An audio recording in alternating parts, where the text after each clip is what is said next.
Well, glory be and mercy me, we've done it yet again. Here we are. Here we are. Here we are. What a lovely day I had today. What a lovely, lovely day I had today. Went over to a friend's house. We played some board games. I won every single board game. If I pick the number... Oh, I forgot about setting this up. Oh my goodness, I'm the worst YouTuber in the history of YouTubers. I will never be forgiven for how terrible I am. Now I'm definitely not going to get that number. I was just about to say, like, if I get today's number, it'll mean that today was like karmic energy. I just have an enormous amount of karmic energy built up. But then I forgot it, and of course David Lynch is going to be like, no, you don't get the number now. Forget you. Garbage. Oh well, what can be done? What can be done? I hope you guys are having a beautiful day out there today. Maybe I'll play a song while we're waiting for everybody to come in. I don't know what song I'm going to play. Haphazardly, I'm going by haphazardly. Hey Alex, I love you too, bud. Good to see you. Good to see you. What should I play? I have no idea what I want to play.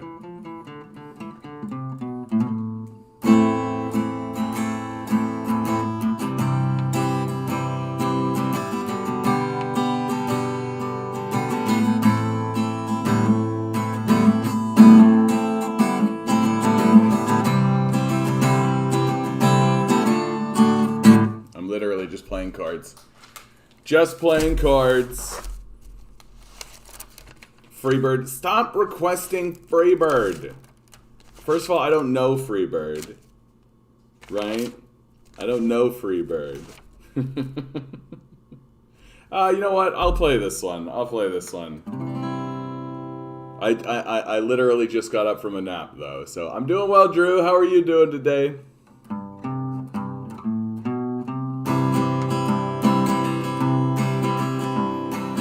Times they are uncertain, of that there is no doubt, and nobody can tell me quite what it's all about. The chaos and the loneliness, the heartbreak and the fear will make even the strongest cry, I wish my mom was here. A young man on a battlefield fights for a rich man's gold. The bullet cracks into his spine, he knows he won't grow old. And as the tears come streaming down, at once his mind goes clear. The war was fought for nothing, he cries, I wish my mom was here. A lively story well in hand, a joke to soothe your soul. And when it came to arguing, she'd forgive and let it go. And when I cried, she held me, told me it's okay, my dear. And as we face these darkened days, I wish my mom was here. And as we march into the streets, as all the righteous do, we'll raise our voices to the skies, they cannot stop the truth.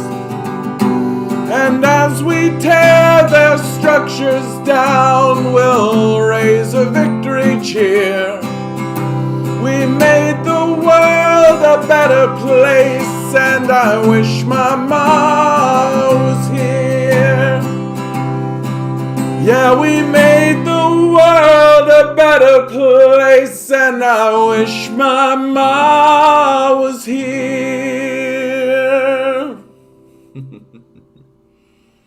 Oh, just got lectured on procrastination. Yeah, school sucks. School does suck. It does suck. I found school to be tedious and boring and annoying most of the time, honestly. All to just get like a diploma or a degree that's like, yeah, is it useful? Is it useful? Hey Barnabas, how you doing? I wish Uncle Z was here.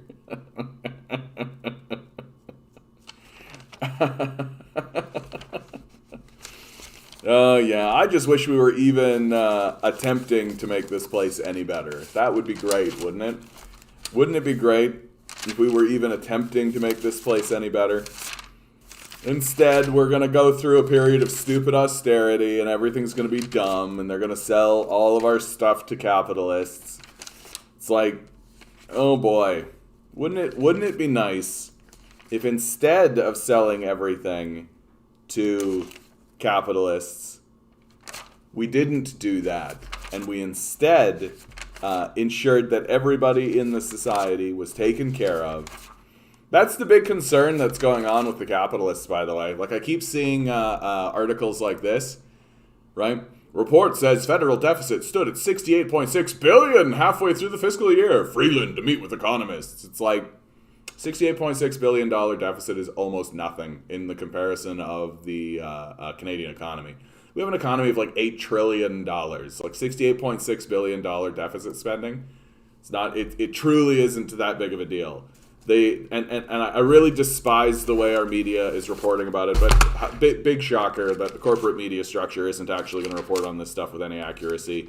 It isn't actually going to report on how deficits actually work. Yeah. Wouldn't it be nice if we were older? Then we wouldn't have to wait so long.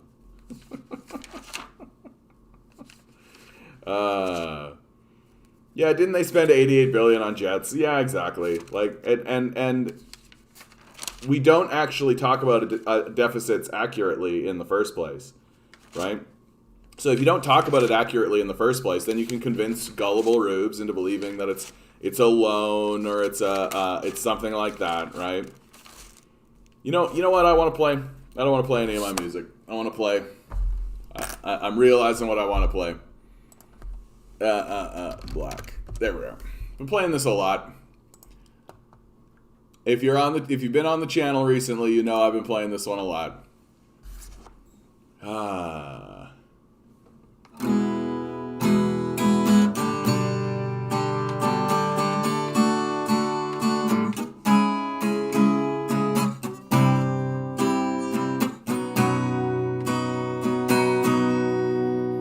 In my eyes, indisposed, in disguises no one knows, hides the face, lies the snake, the sun in my disgrace.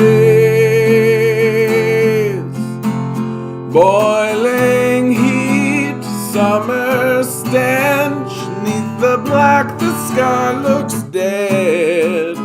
Call my name through the cream, and I'll hear you scream again. Black old sun, won't you come and wash away the rain? Black old sun, won't you come, won't you come, won't you come? Stuttering, cold and damp, steal the warm wind, tired friend. Times are gone for honest men, sometimes far too long for snakes. In my shoes, a walk in sleep, in my youth I pray to keep heaven sent hell away. No one sings like you anymore. Black old sun, won't you come and wash away the rain? Black old sun, Won't you come, won't you come, black hole sun? Won't you come and wash away the rain, black hole sun? Won't you come, won't you come, won't you come? Oh yeah, Soundgarden, man. So, and this in my view, like they had other ones like Spoon Man and Rusty Chain, but like this was it for me, man. This was their big one. This is they tapped into something like pretty significant, I feel, with this song. And if you go watch the music video, like the whole music video is just about what, like, living in a suburban nightmare, like pretending as though everything is fine, like everyone's false smiles and just putting on shows for one another, basically. And it's essentially just pleading for some kind of natural phenomenon to occur and just obliterate all of this. It's like, yeah. Yeah. So all of this angst and everything has been around since the 90s, right? Since the 90s, at the very least. All right, let's get into this. Let's do the day's number. I'm going with the 10. That's what I'm doing. I'm going with the 10. What are we going for here? Who's here we go for today's number. Today's number. It's November 26, 2021. Hey Vince, how you doing? Vince 10 balls. Each ball has a number. We got our bases covered. Numbers then. You're a 1, I'm a 10. The divine number. Swirl Alex, the 7. numbers. Swirl the numbers. Pick a number. Here we go. Here we go. Come on, Big 10. Today's number is 8. 8. Almost, Alex. Just a swing and a miss. Just a swing and a miss. What will tomorrow's number be? What a great question from David Lynch. All right, so nobody gets David Lynch's energy today. Swing and a miss, swing and a miss. Such is life, such is life. Straight up, like, no big news today, honestly. Like, a lot of commentary. We got some great propaganda that's coming out in regards to the Wet'suwet'en situation. No, not really. Not really lots of news today. So I'm just going to go through my links, because those are the links. Turns out socialism not so bad after all. And this is just like a good collection, right? For those for the people who are saying that like communism's a disaster, it always fails. Well, the answer to that is, well, then why is it that all of the countries that actually experienced communism want to go back to it, right? All that so you got Hungary. Right, 72% of Hungarians say that most people in their country are actually worse off today economically than they were under communism. Majority of Eastern Germans feel life was better under communism. Serbia poll, life was better under Tito. As many as 81% of Serbians had a better time in Yugoslavia.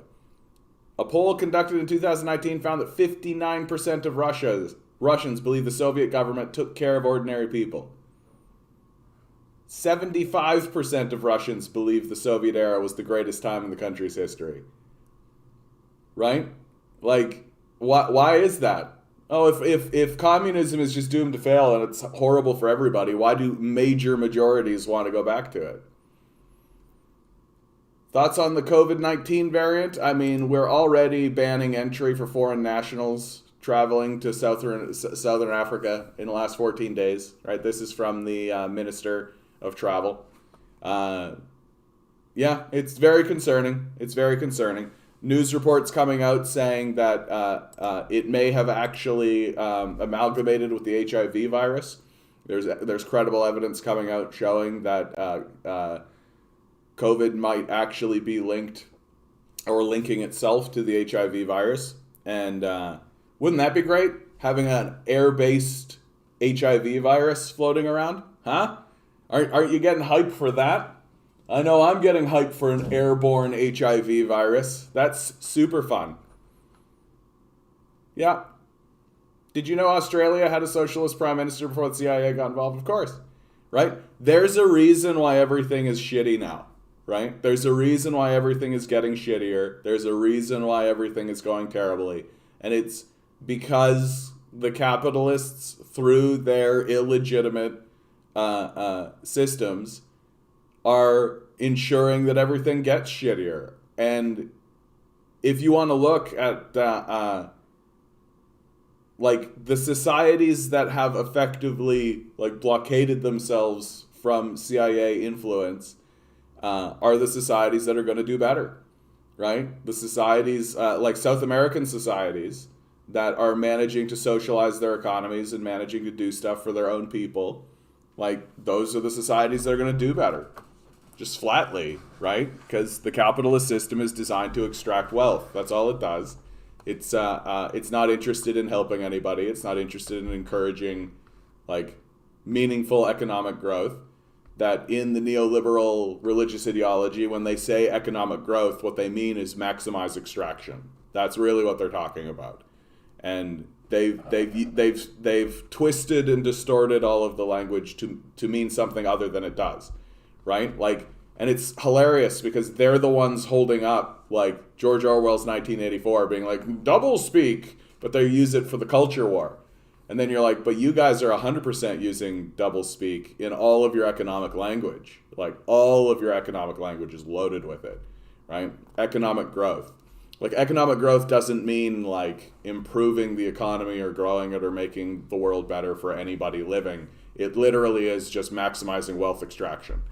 So like, we have every reason to be skeptical of organizations like the CIA and NGOs and the National Endowment for Democracy and all this, but the populace is so overwhelmed that it can't do anything about it.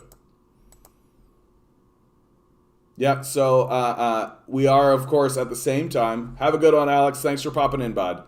We've got another one. We've got COVID is popping up again. COVID numbers here in Ontario. We just crossed 900. We're just under 1,000.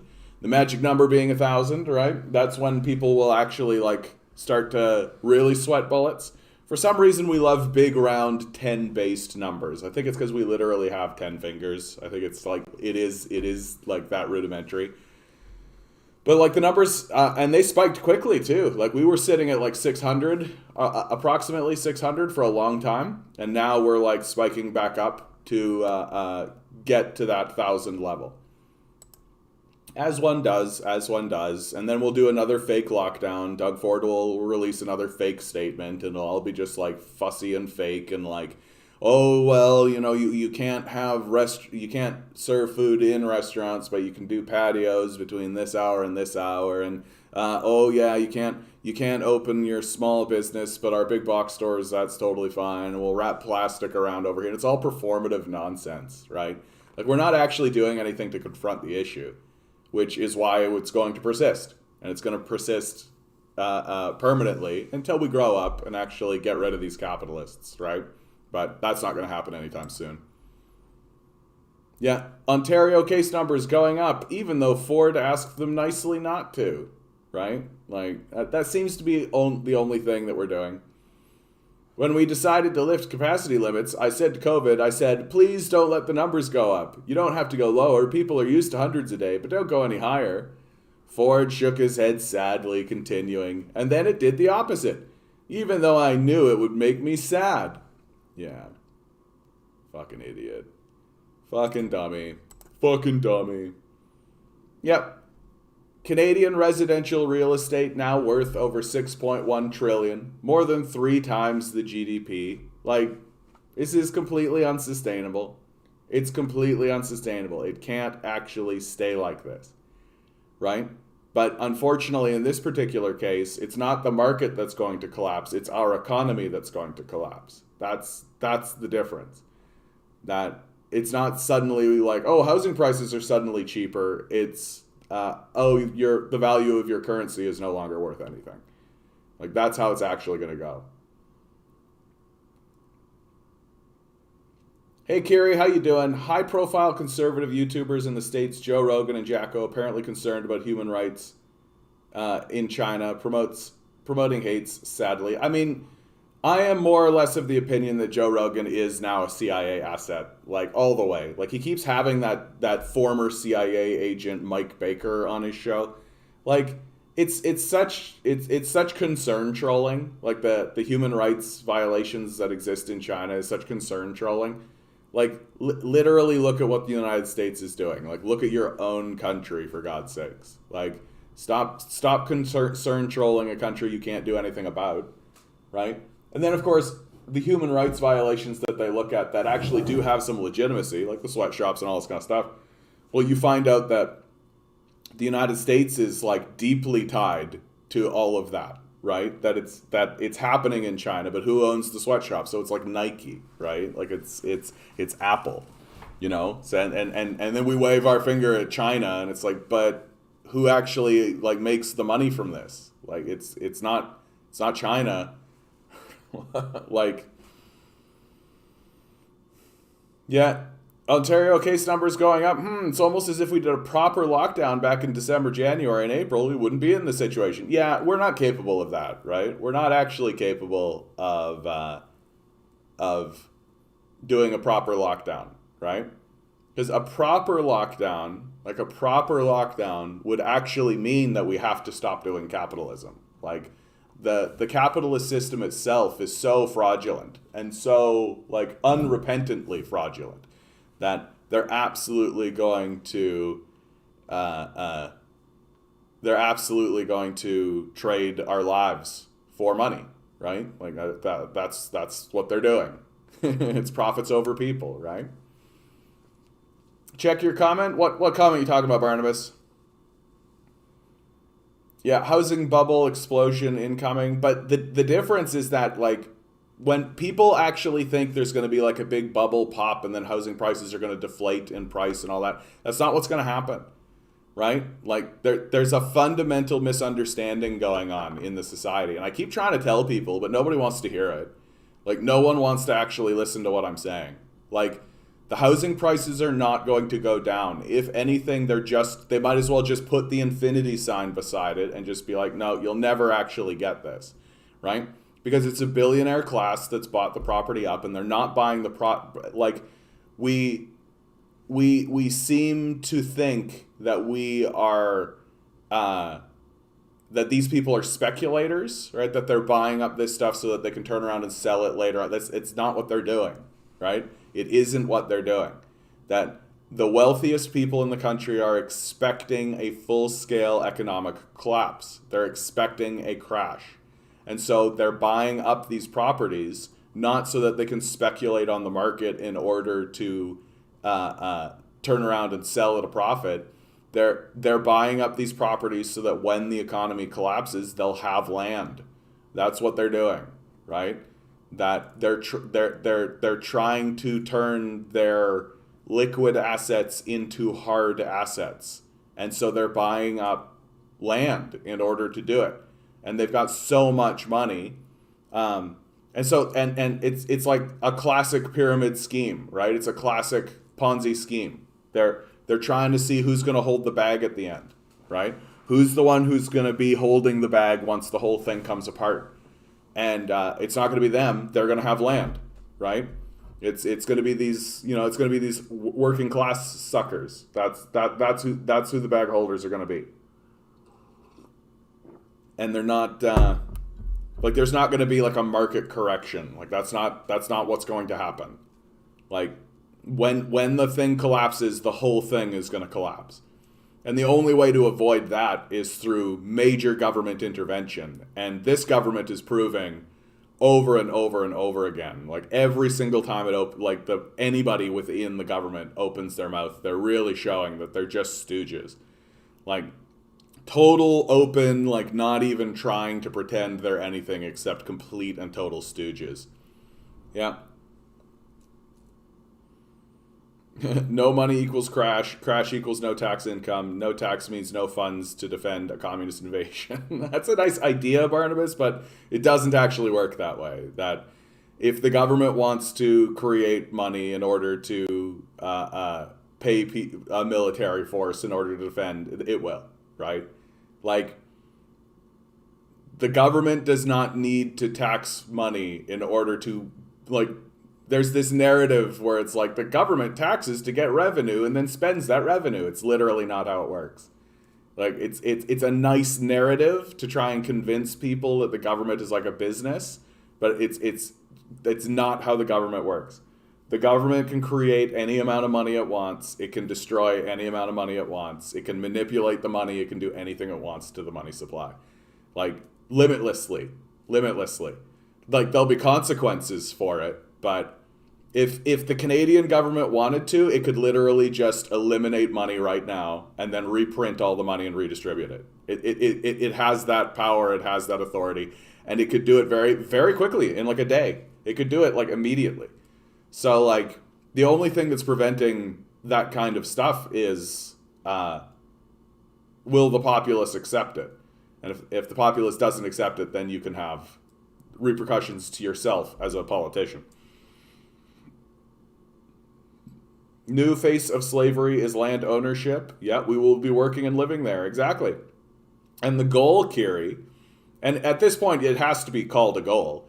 The goal is to ensure that the wage that we are paid barely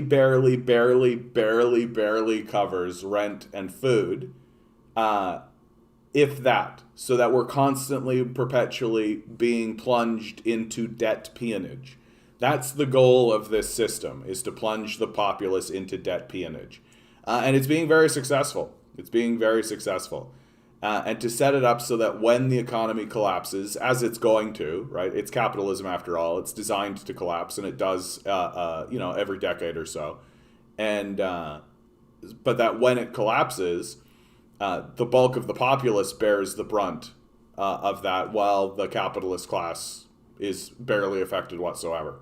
And in fact, usually makes money over that period of time because they use the disaster as a way to pump their bank accounts. They get bailed out by the government, that kind of thing. And it is as fraudulent as it can get. I love this major, by the way. Someone in my house said China's the worst country on earth, so I played Mao Zedong speeches loudly. Yeah. Good work. Well done. Mao Zedong.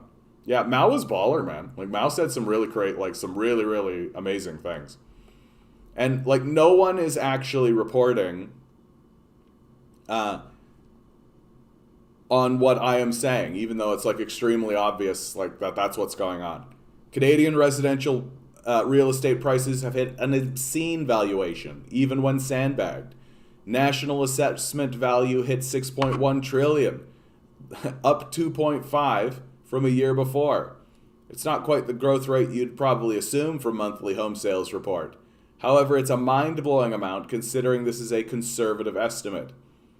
The Queen should totally take out a hell-lock on the country and buy herself a nice hot tub. Like, we're nuts. Like, this is nuts. Like, it's all like completely fraudulent. Like, it's not sustainable. It will collapse.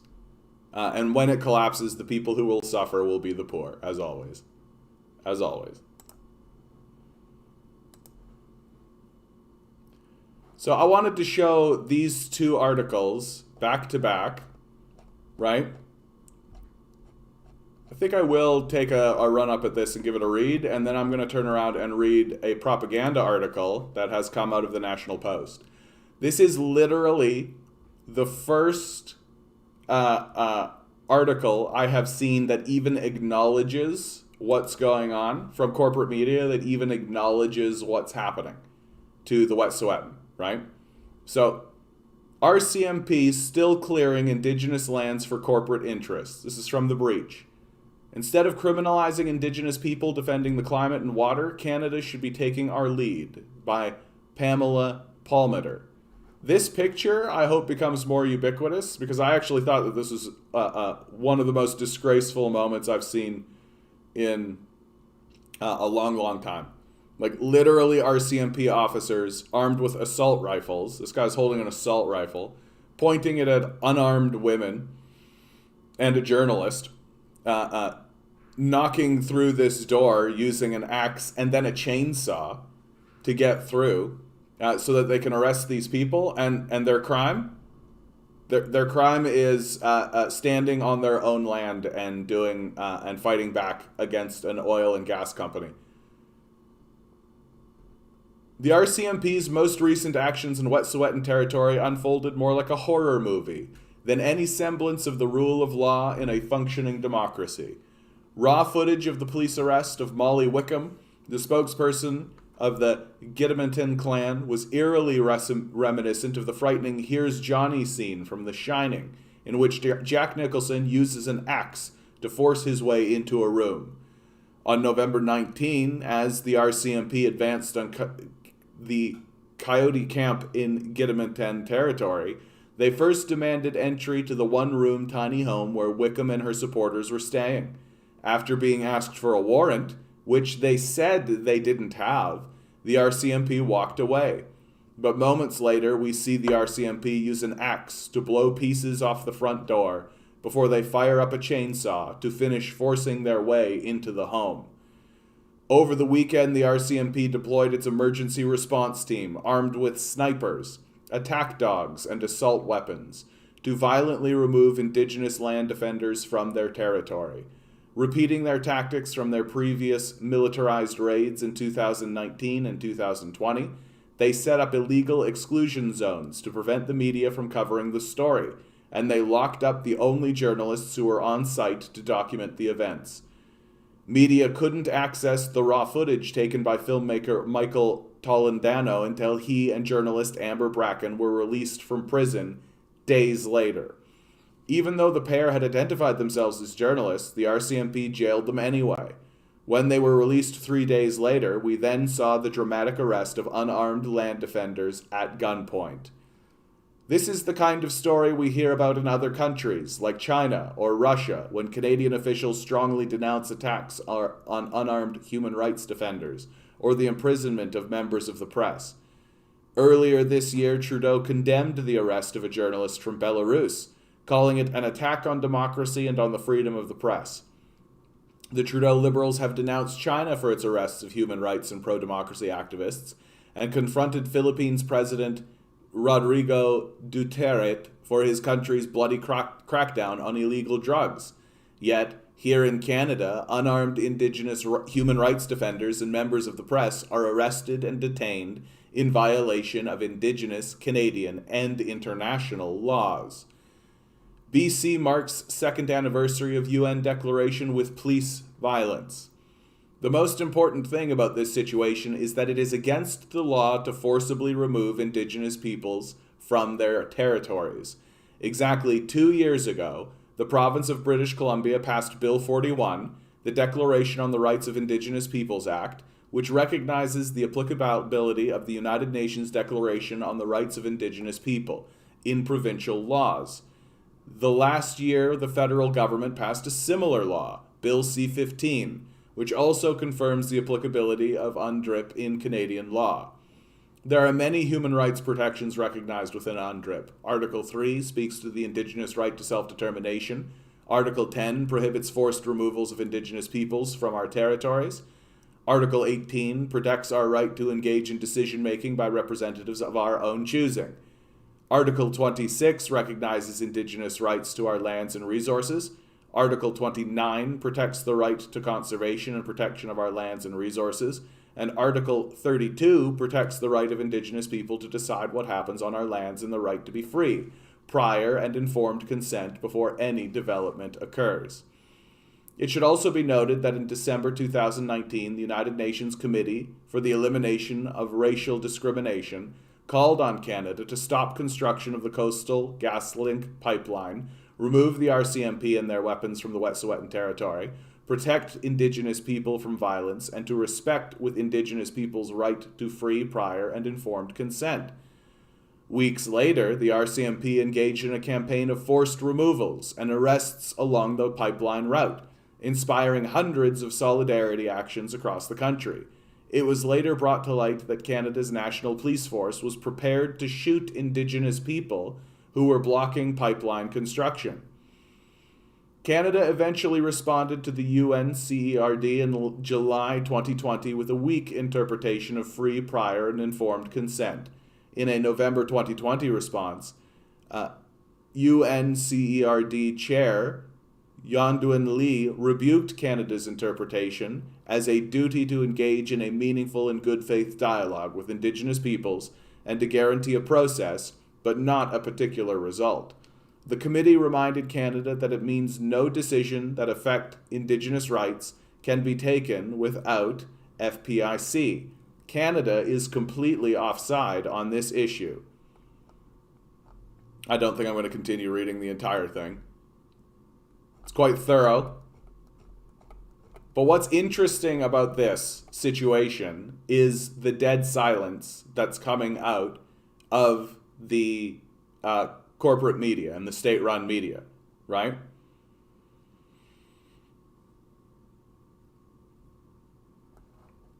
Except this one document. Here is Ellis Ross, right, from the National Post. Leonardo DiCaprio is wrong. The Coastal GasLink pipeline is good for Indigenous people. Dear Leo, I was confused and alarmed when I read your tweet claiming militarized raids had been ordered against protesters participating in illegal and dangerous blockades opposing the Coastal GasLink project in northern British Columbia. But then I thought, given your busy schedule as a Hollywood movie star, you may not have learned the full story behind this transformative, environmentally sustainable project, right? So many conservative types are learning the lesson of Doug Ford. Just lie. Just lie. Just lie. Don't even attempt to tell the truth. Just tell bald-faced lies.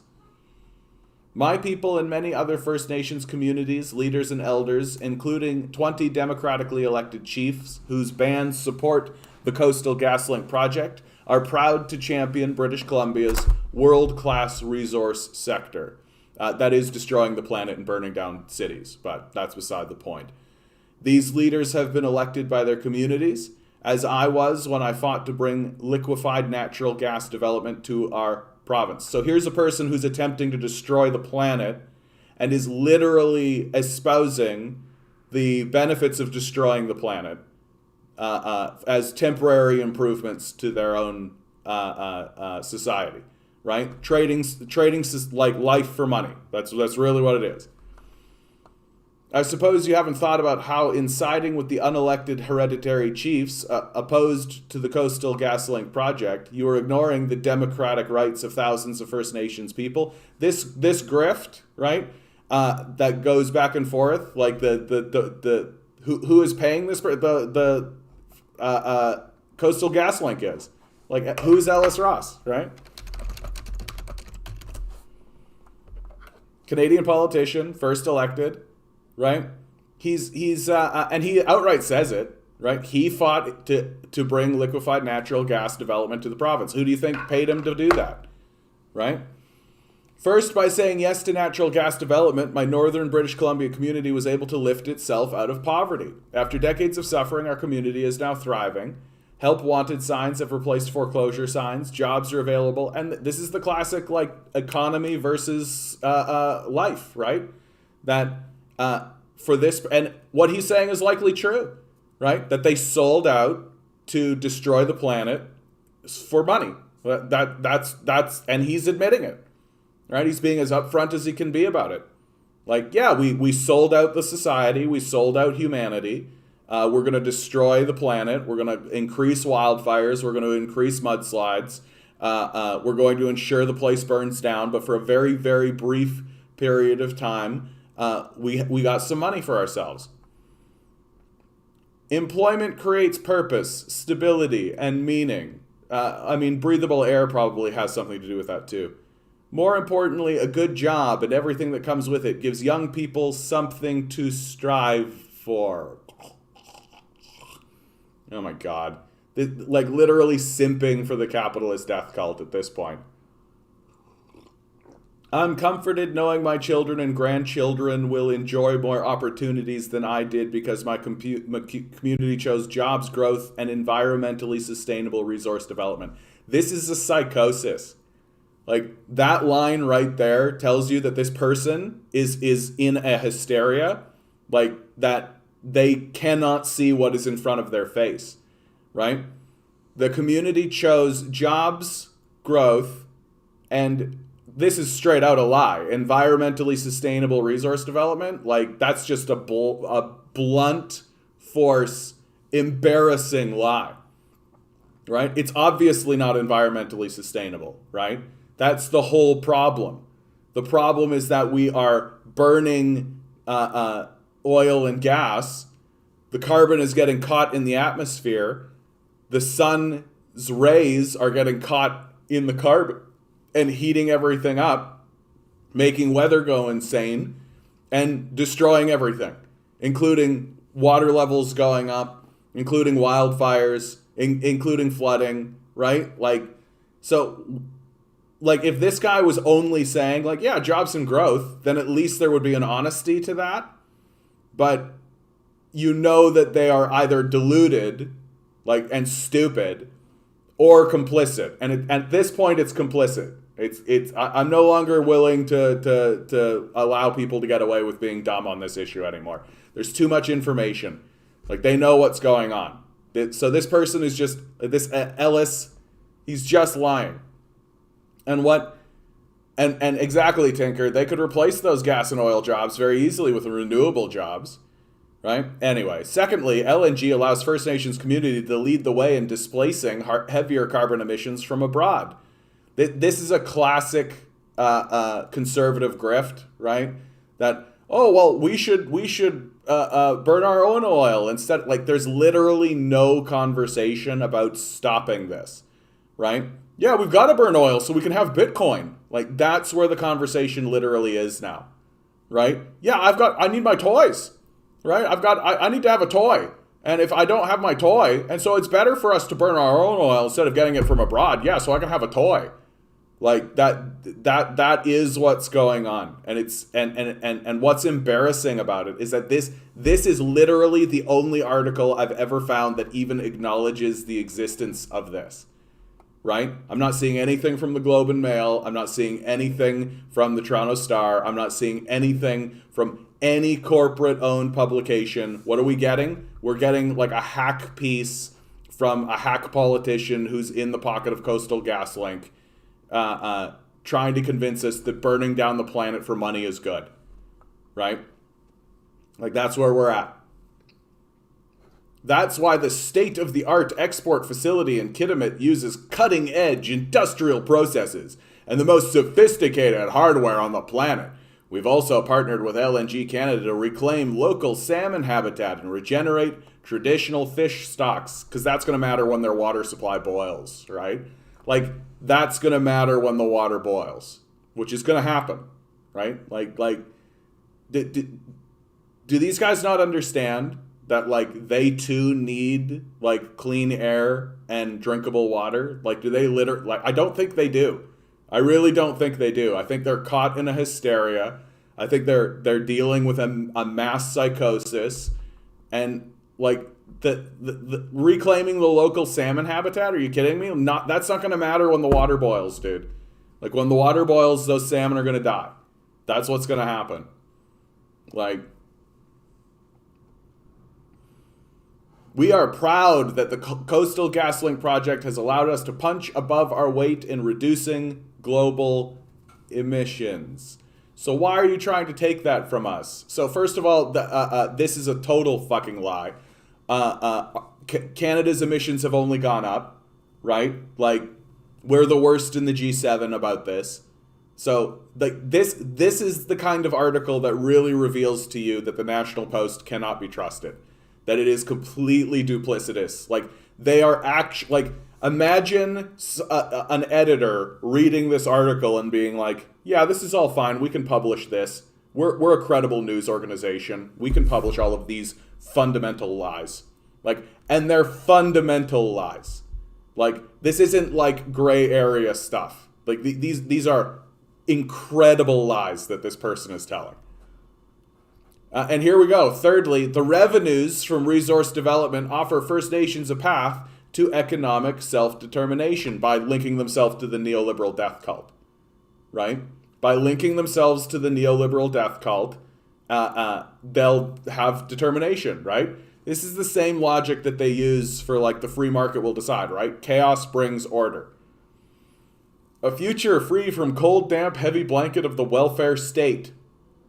A future free from the cold, damp, heavy blanket of the welfare state. Instead, linking yourself to the capitalist death cult, right? British Columbia is the most environmentally conscious jurisdiction to extract resources from in the world. Full stop. Brutal lie. Brutal lie. We have the strictest environmental standards, and our clean products like LNG help reduce global emissions from dirtier jurisdictions like China, India, and Russia. Like, calling it clean products is as duplicitous as a person can be. Like, this person knows that they're a liar. They're aware that they're lying. They don't care. They want money. That's what they want. Like, a person like this doesn't care about anybody but themselves, and probably not even that, right? Like, I applaud your commitment to conversation and tackling climate change. That's something that you and I have in common. Yeah, no they don't. They're not interested in climate change. It's total bullshit. However, I'm afraid you are terribly misinformed about the events unfolding here in British Columbia. By encouraging illegal activity in the name of conservation, you are in reality harming the because it's not the RCMP who are illegally detaining people from their lands, right? As detailed in this article from The Breach. No, it's in fact the land defenders who are the illegal ones, right? National Post is Canadian version of Fox News in the States. Yeah, it's gotten there. It's definitely gotten there. Watch the new Tom Hanks film Finch, It's the Future. 70 degrees Celsius in many places in Ontario, in North America. Tom Hanks film Finch. Oh yeah, all right. Oh, and that reminds me very quickly. So disorganized today, Tony Seba. Somebody told me about this yesterday, and I meant to actually hang on to it, but I definitely didn't. But you're seeing the levels that they're willing to go to, right? You're seeing the grift. You're seeing the levels that they're willing to go for it. Right? On behalf of all British Columbians, I invite you to visit my home. Right? Maybe they should go visit Lytton. Right? Show you the incredible benefits of this natural resources, the amazing people. Right? Come see the death cultists. Right? We've taken this money and we're using it for ourselves to make our quality of life good for a moment until it burns down. Like that's literally the narrative here. The narrative is, oh, we are burning carbon at such an extreme rate that we're getting so much money for it that we're able to erect a better looking community that will exist until it burns down. Like, and somebody like Ellis Ross doesn't give a fuck at all. Like, and sincerely doesn't give a fuck at all. Like, it just like, when their own children start to burn down, they're just going to shrug and be like, well, what are you going to do? Like, that's who these people are. They're duplicitous. They're liars. They're not interested in helping anybody. They're worse than the Nazis. Like, they're worse than the Nazis. The Nazis didn't attempt to destroy all civilized life. Right? The Nazis were at the very least fighting for themselves. Right? And for the future, they believed even that they were fighting for the future of their own children and for the future of Germany, right? They weren't like walking around bullshitting themselves while there was like literally a bomb going to be dropped on top of them. Like this, and if this person genuinely believes what they're saying, they are caught in a mass hysteria. Like that's what this is. It is a mass hysteria. And and it's terrifying that people are going to read this article and be like, yeah, that's what's actually happening. While an article like this from The Breach is going to get pushed into the background, right? Big yikes. Big yikes. Big yikes. But this is the way of things here in Canada, right? This is the way. This is how it goes.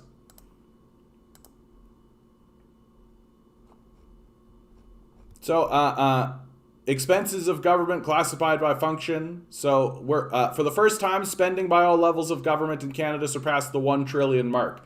This is actually very concerning to the capitalist death cult, right? Because the government can simply eliminate the capitalist class and start to rule without them, right? And I am more or less of the opinion that that's going to start happening.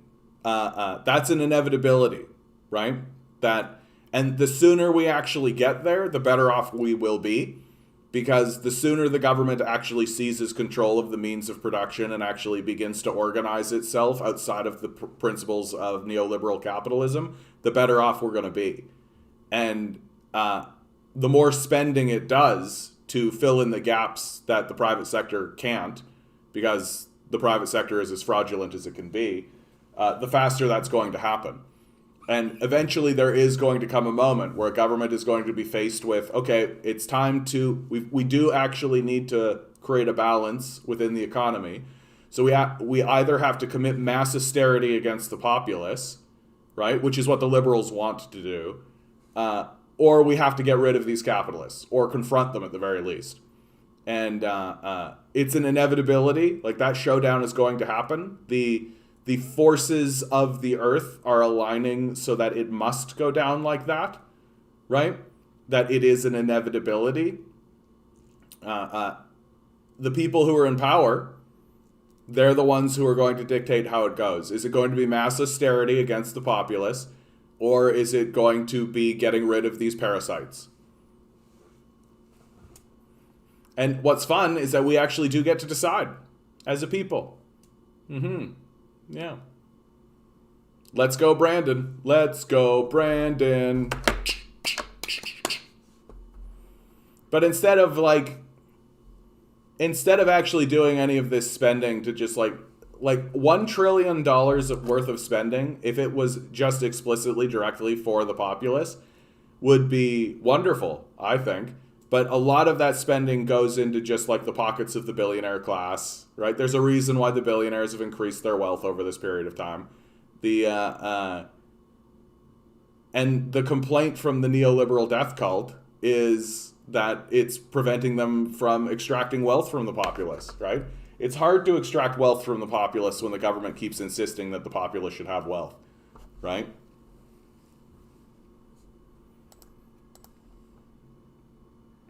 Yeah, ads for gas guzzlers are running over our climate goals. Like, this is what I'm talking about when I'm talking about, like, we're trading a sustainable future for toys, right? Like, this is a toy. That's all it is. It's not for anything, right? A big-ass truck like this, like, it's not, you don't need this, right? This isn't something that you're getting because you have a practical purpose for it. It's a toy. That's all it is. And, like, I just feel like we should start saying to these guys' faces, like, we know your dick is small, dude. Like, we know your dick is small. We know that's why you're getting this. We know you're getting these big trucks because you're afraid of your tiny penis, and you can't actually, like, deal with the fact that you should have, like, a reasonable-sized car.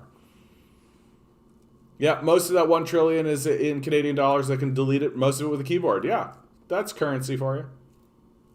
Yeah, UBI is getting more popular every day as more of us are lunged into poverty. Well, and as it becomes more and more obvious that, like, money's not real, right? Like, it isn't. It's just not a real thing. And that the ideology that we've been operating under is just that. It's not like a natural law. That's one thing that the pandemic really proved to everybody, that it's not a natural law. That it is like, we can do what we want with our money. Like, and it's getting really obvious to lots and lots of people that it really is like this just old conservative guard, and then straight up death cultists who are trying to maintain the grift.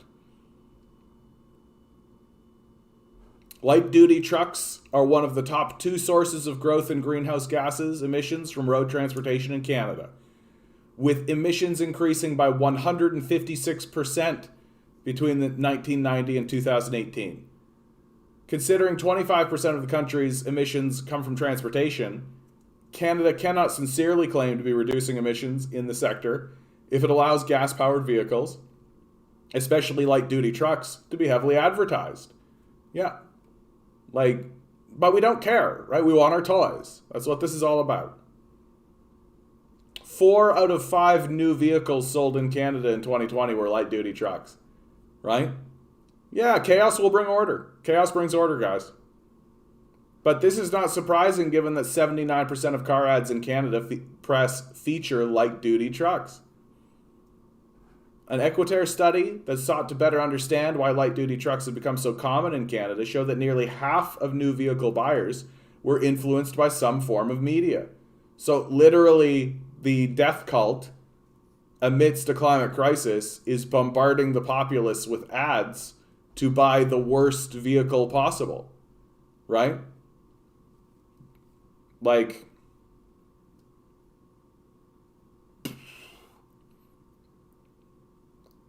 the politicians don't give a hoot about the environment. They don't even care about human beings or their children. Yeah, that's the big question that we've got to start really asking. Like, I want to see this question get asked at more town meetings. Like, what are you going to say to your children after you failed them so badly? Like, when climate change begins to destroy this place, what are you going to say to your children? Like, you're obviously not trying to fight. You're obviously not trying to help. You're obviously not doing anything to help even them. So, like, what are you going to say to them in face of your betrayal of them? Like, what are you going to say? Like, that's what I would ask. If I was at one of these town hall meetings and Justin Trudeau was there, I was like, so, your 3 children, given that you're betraying them so desperately, what are you going to say to them in the face of your overt and obvious betrayal when they start asking questions about why did you betray them? Yeah, I'm sorry, John. We can't throw our used batteries in the ocean. I know. I mean, we can, but what are you going to do? I don't know if I've ever seen you here before, John. Good to see you. I hope you're here to participate, bud. Yeah, Christia Freeland smiles condescendingly at me. Yeah, well, she's a Nazi collaborator, so I think she can only smile condescendingly, right? Like, she's gonna raise a bunch of Nazi collaborating children just like her parents did. Yeah, John, I don't know why you deleted that comment and then restated it, but no, we can't throw our used car batteries in the ocean. I know.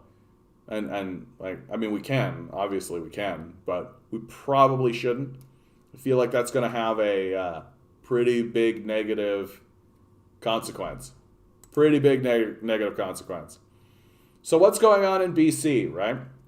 NDP passes a controversial a Freedom of Information bill that may mean fees for public information requests, right? So they know that they can't outright restrict or eliminate Freedom of Information Acts without that being like a human rights violation. And so they're trying to put fees onto it to make it far more difficult to get a hold of information, right? To associate a cost with it. A bill opposed by journalism professors, business groups, and the Union of BC Indian Chiefs and the province's privacy commissioner was passed in the BC legislature Thursday by an NDP majority, as the opposition accused the government of ramming the bill through without due process. The Freedom of Information and Protection of Privacy Amendment Act makes several changes to legislation that the Minister of Citizen Services says is outdated. Oh, and then, wow, that's a big gap. Oh, well. Come on, what's going on? Capitalism.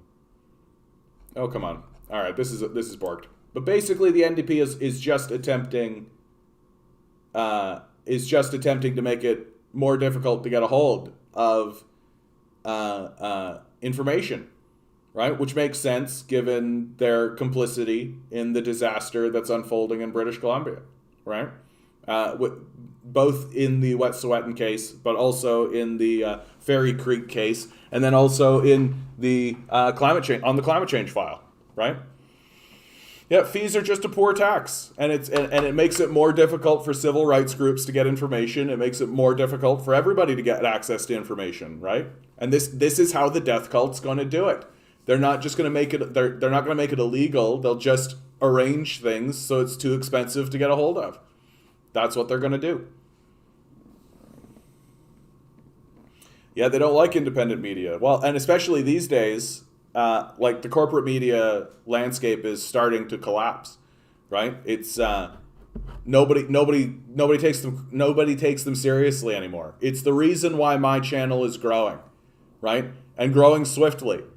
As more and more people find channels like mine, they're beginning to see that, like, oh, hey, there's actually somebody out there reporting facts and truth from a position that's actually reasonable and rooted in evidence, right?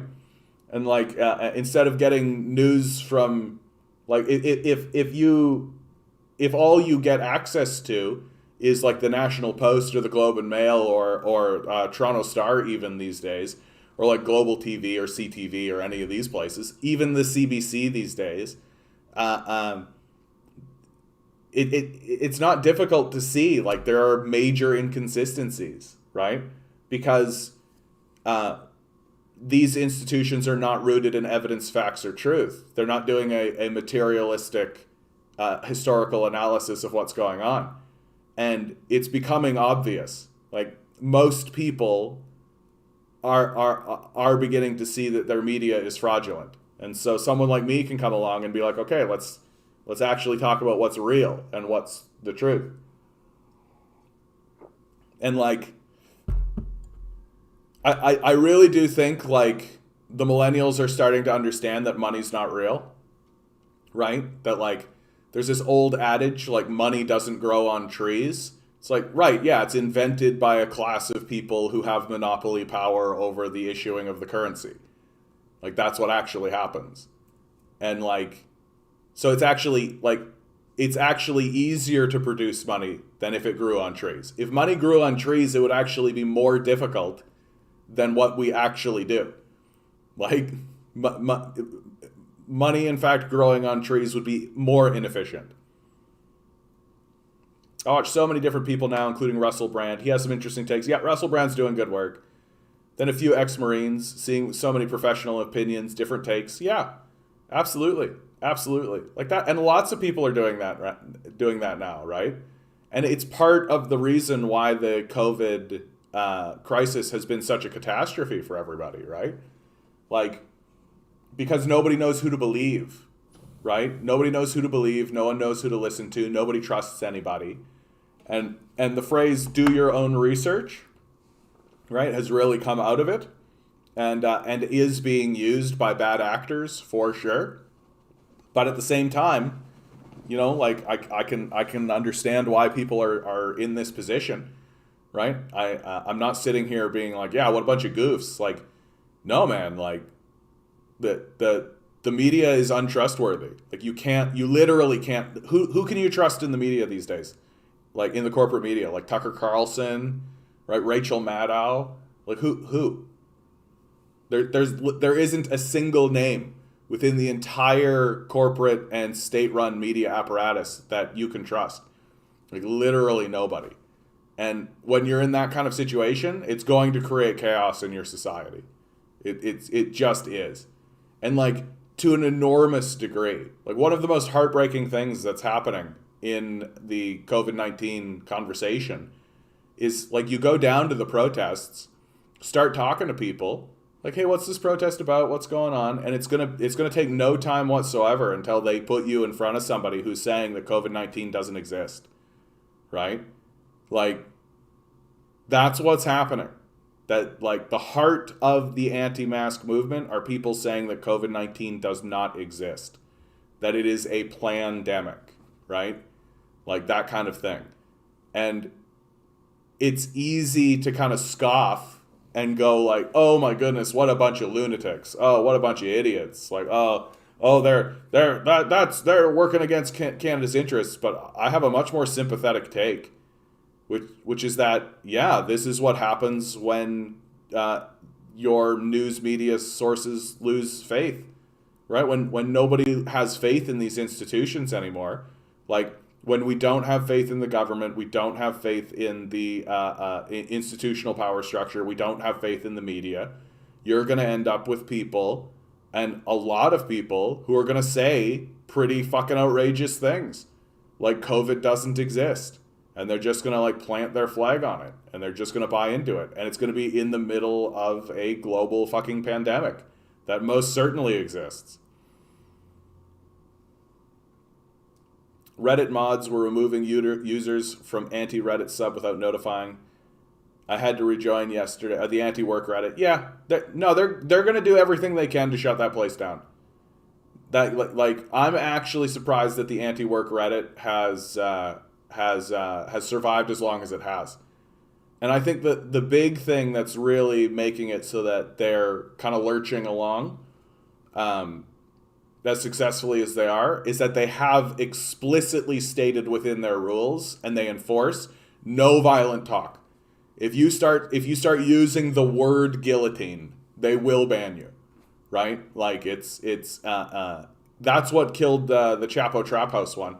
But that, for those of you who don't know, Reddit banned a Donald Trump subreddit and simultaneously banned a Chapo Trap House subreddit. So it was like the two extremes, basically.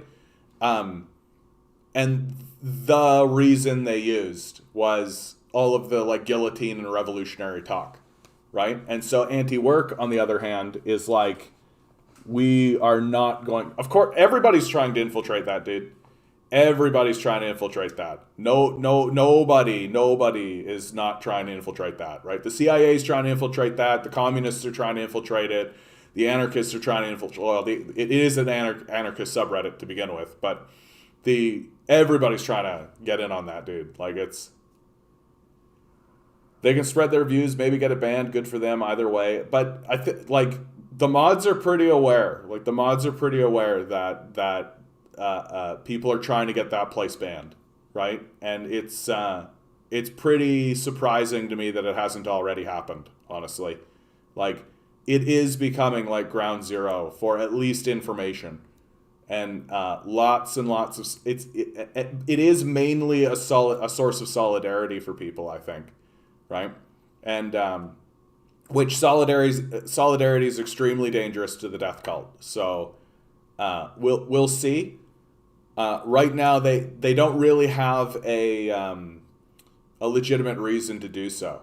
And so the trouble that Reddit is facing, right, is that for Reddit to maintain its credibility, it can't simply start banning subreddits. Like, it just can't, right? Like, it kind of threaded the needle with the banning of the Donald and the Chapo, because it kind of pissed both sides off, but both sides could still settle on, well, they got you, and I guess there's extreme views on both sides, so I guess, right? That's kind of what it came down to. Everybody just kind of went like, yeah, I guess. But if they like just went to anti-work and just like shut it down, well, like there's already like a whole slew of social media platforms that have spawned out because of the banning of Donald Trump off Twitter, because Twitter's like kind of taking the ban hammer down and being a little more ban hammery. And there's a bunch of social media sites that are showing up. You got like Rumble, you got Parler, right? You got a bunch of these that are popping up. And if they walked up to anti-work and just shot it, yeah, like Reddit's market share would plummet pretty quickly, right? Like I'd stick around on it because there's news, but I would also I would start looking around. I already do start looking around for other social media sites, right? Like I'm not that keen on Reddit. So like, oh yeah, remember when Robinhood suspended the ability to buy shares of GameStop? Yeah, exactly. It's a complete fraud, like a complete fraud. No, I was like at ground zero of that, dude. I still have GameStop shares. I could sell them now and make a profit, but people not willing to work for slave wages anymore. They would rather let the system implode and return to slavery, and it's completely understandable. Yeah, of course. Well, and in my view, it's not even about willingness, right? It's literally like, why would I work my entire life and still not pay the rent, right? Like that's really what it is. It's not about willingness. It's about like the system isn't working. It's not even it's not even doing the base necessities, right? It's not even meeting survival. So like I can't participate in it, right? I would rather just like, and now things have gotten so bad in especially America, but it's happened here in Canada too, that like people are moving out, right? People are moving out. I've got friends that are saying like, yeah, if this new virus, like if this new variant comes in, this Botswana, if it comes in, we're just going to leave the city.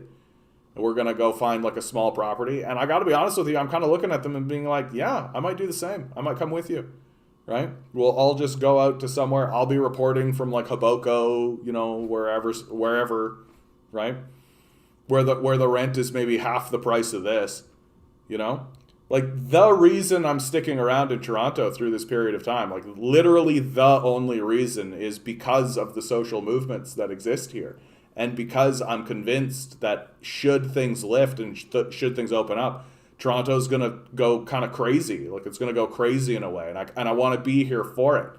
But like this whole thing can turn the other way, right? Like these street protests can turn to street riots like easy. That can happen easy.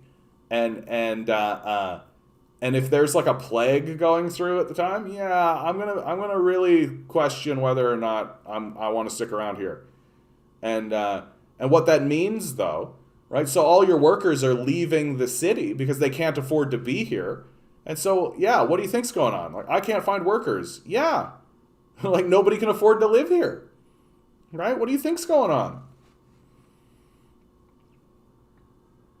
These gatekeepers will corral the situation, I feel like. I don't know if I understand your comment. Onward. CERB and CRB discriminated against Canadians with disability. New charter challenge claims. Big fucking surprise there. Right? Oh, we're fucking surprised by that, are we? A worker with a disability has launched a challenge under the Canadian Charter of Rights and Freedoms claiming that the federal government's COVID-19 relief programs for workers discriminated against workers with disabilities. Valerie Jacobs hopes this challenge could bring long overdue recognition to the value of workers with disabilities and the many structural and cultural barriers they face in seeking and maintaining employment. There's just been so much inequality that's been highlighted and brought about by this pandemic as to who is worthy and who has value and who is deserving of pandemic support. Like, we need to be passing like universal support systems. Like, everyone should have support. It just should be built in, right? It should absolutely be built in. Yeah, I'm surprised they're even telling us about it when they want everybody to go shop. I've read it's 3 times more contagious but more mild symptoms. Yeah, I think jury's out, but like, you know it's bad when I've read an article that the conservatives were the ones that were arguing for shutting down the travel to Africa, right? You know it's bad when the conservatives are calling for that kind of stuff, right? Conservatives don't want to shut shit down. They want everything to be open, right? They want the whole thing to happen, but like, when the conservatives are the ones standing up and being like, shut this shit down, that's, you know it's serious, right? Yeah, and the most serious thing I've read about the new variant is that there are concerns that it is merging with the HIV virus. That people who have HIV are getting COVID, and COVID is merging with HIV and then becoming like an airborne amalgamative HIV virus. Like, won't that be fun? Huh? Won't that be super fun? Right? Just an HIV virus just like floating through the atmosphere. That'll be nice. Let's just really kick this fucking apocalypse off.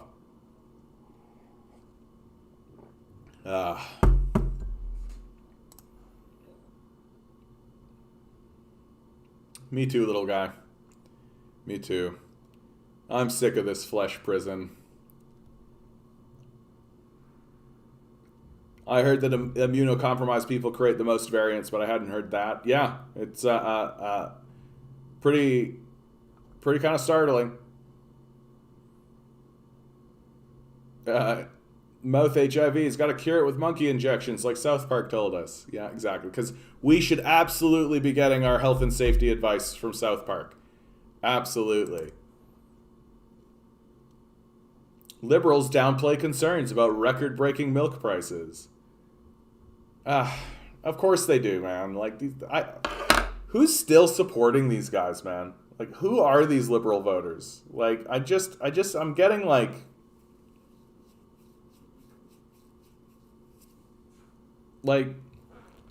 who is actually voting liberal? Who is actually voting conservative? Like, I mean, I know who's voting conservative, but like, I don't understand even the basic justification for supporting these guys anymore. Like, they're obviously not doing what they're saying they're gonna do.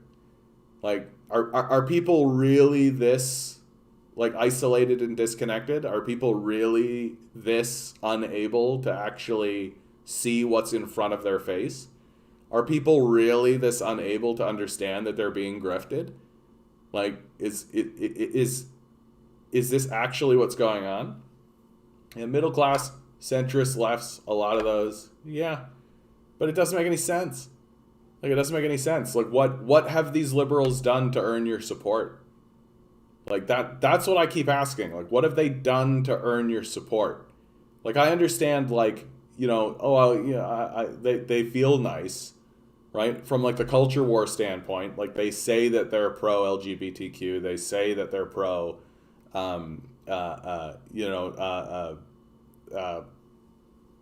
they're all about diversity and all that kind of stuff. Even though, like, I don't really like see why, like, what it's doing. Yeah, it's that she-covery, people. Yeah. But like, your life is obviously considerably worse. Like, everybody's life is worse under these liberals, right? It's like the truth. Like, sure, there's probably like a small minority of people who have actually improved over this period of time, but like, everybody's life is getting worse. And like, we're getting to a point now where people can't even afford to get housing or any of that kind of stuff. Like, the basics. Like, the basics. Like, what have these liberals actually done to convince you that they deserve your vote?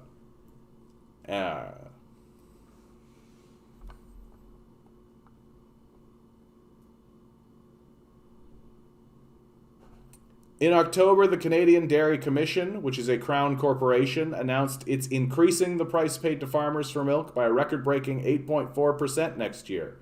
This is nearly double the previous record. The commission said that the increase is due to the rising production costs, especially for animal feed, right? Because instead of growing food, we're going to grow food for our food. I've seen politicians talk about supply management without knowing exactly what it was. No, politicians don't need to know any of this stuff. They just read cue cards, right? Like, they literally just take cue cards from, like, the fossil fuel industry and they just read them.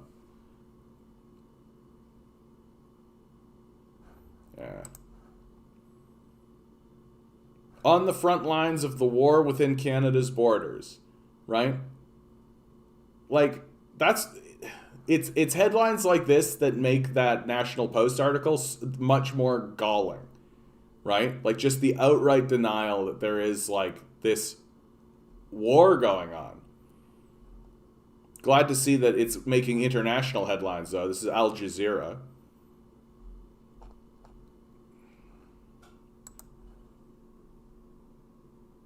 Here is an article that's coming from MSNBC. Interesting article, right? America's democracy is failing. The world knows it. Where does America turn when its democracy is in distress? A number of non-governmental organizations that have long worked to rebuild communities in countries beset by violence and intractable conflicts, places that have collapsed under the weight of mass atrocities, political assassinations, authoritarian takeovers, and widespread citizen violence, have shifted focus to a new subject, the United States. At this moment, our country is in great need of lessons on what it takes to restore crumbling political systems. This week, the United States was added to a list of backsliding democracies in an annual report on the global state of democracy, marking a serious decline in international observers' assessment of our political stability. In naming the U.S. to the list for the first time, the report's authors, Sweden's International Institute for Democracy and Electoral Assistance, pointed to the visible deterioration of democracy in the United States on several criteria, including unwillingness to accept credible election results, voter participation, suppression efforts, increasing polarization, and declines in civil liberties. For a country that has long thought of itself as a beacon of democracy, this is a wake-up call. It's not going to be a wake-up call, but that's okay. There are a lot of different ways that democracies can fail. Some collapse under the weight of political leaders who assume authoritarian control, arrest opponents, or refuse to allow new elections to take place. Others suffer at the hands of citizens who support political violence, dehumanize other political parties as evil, or call for civil war. Still others struggle with voter suppression and intimidation efforts, weakened trust in institutions, and falling political participation. The U.S. is facing all these problems, and more. We are witnessing challenges to the integrity of elections, rooting in disinformation spread by our own elected officials, and in widespread conspiracies that circulate online. A third of election poll workers reported feeling unsafe this year, after an unprecedented number of them received threats. The violent insurrection at the U.S. Capitol on January 6th came at the hands of thousands of ordinary citizens who aimed to disrupt the democratic certification of the presidential election and prevent President Joe Biden from taking office. We also face rising harassment and violence from extremist groups, citizen vigilantes, and unlawful militias who threaten minority groups, disrupt our freedom of assembly and demonstration with shows of violent force, and violate civil rights like the right to public accommodations, as recent court rulings have shown. We have even seen repeated violent attacks, harassment, and even death threats directed at frontline workers and public officials, including school board members, healthcare workers, teachers, flight attendants, and restaurant hostesses. The U.S. isn't the only democracy that is eroding. Democratic stability is backsliding across the globe as nations suffer from compromised elections, dismantled checks on government, challenges to a free media, and reductions of minority protections. But there is a particular urgency in the U.S., warning signs, not least because we are a nation of citizens who are now armed at previously unimaginable levels.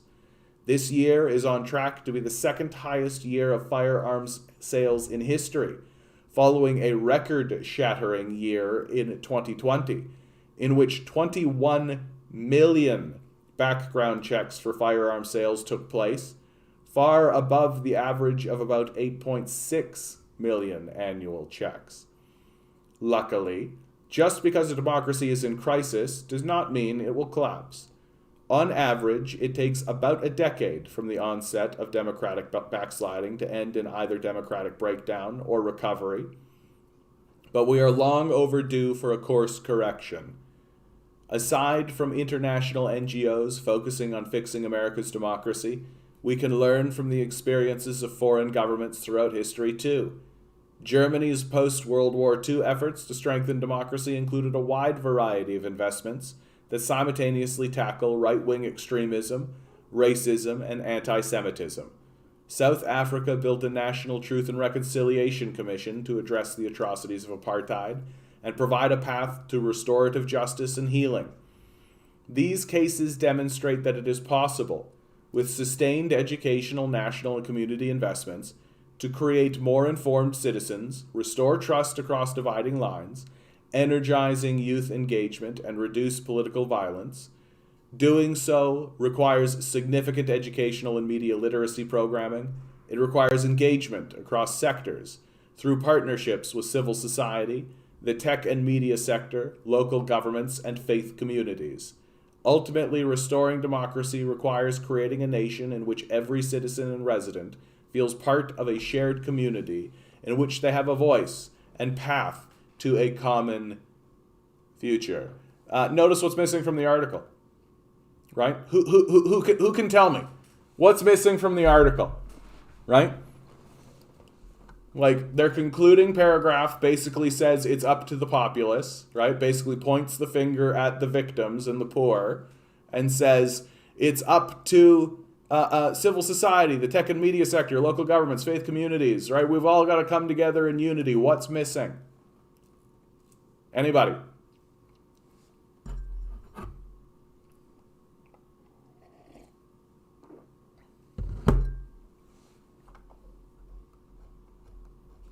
Come on, I know you're all listening.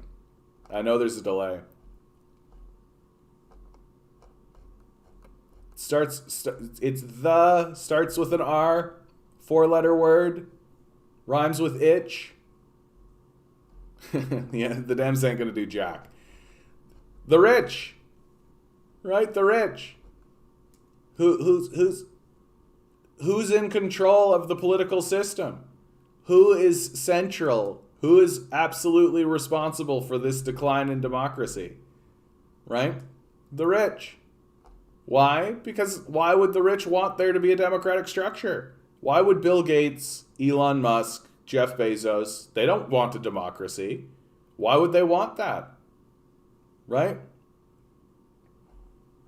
Like, there's a reason the democratic structure is failing.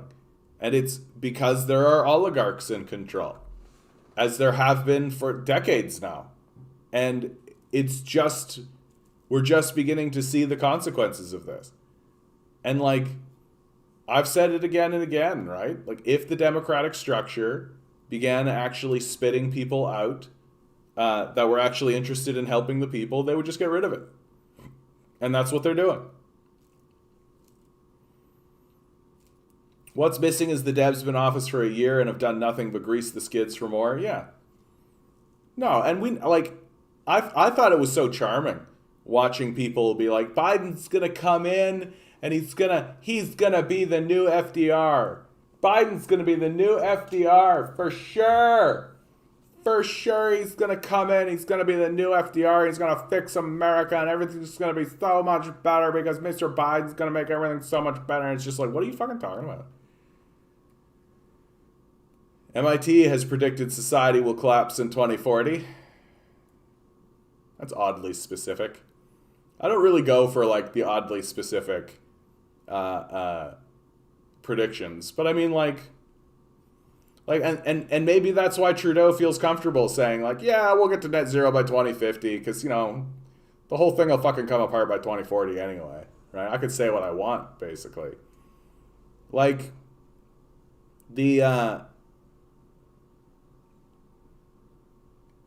what a fucking absurd moment, eh? Like, what an absurdist moment we live in. We're like, we would rather continue doing what we're doing and just watch it burn down around us than simply stop. Like, ugh. Like, we're so gross. Like, we're so fucking gross as a people. Like, we just can't chill out. Right? Like, it's like not hard, you know? It's just like, chill the fuck out.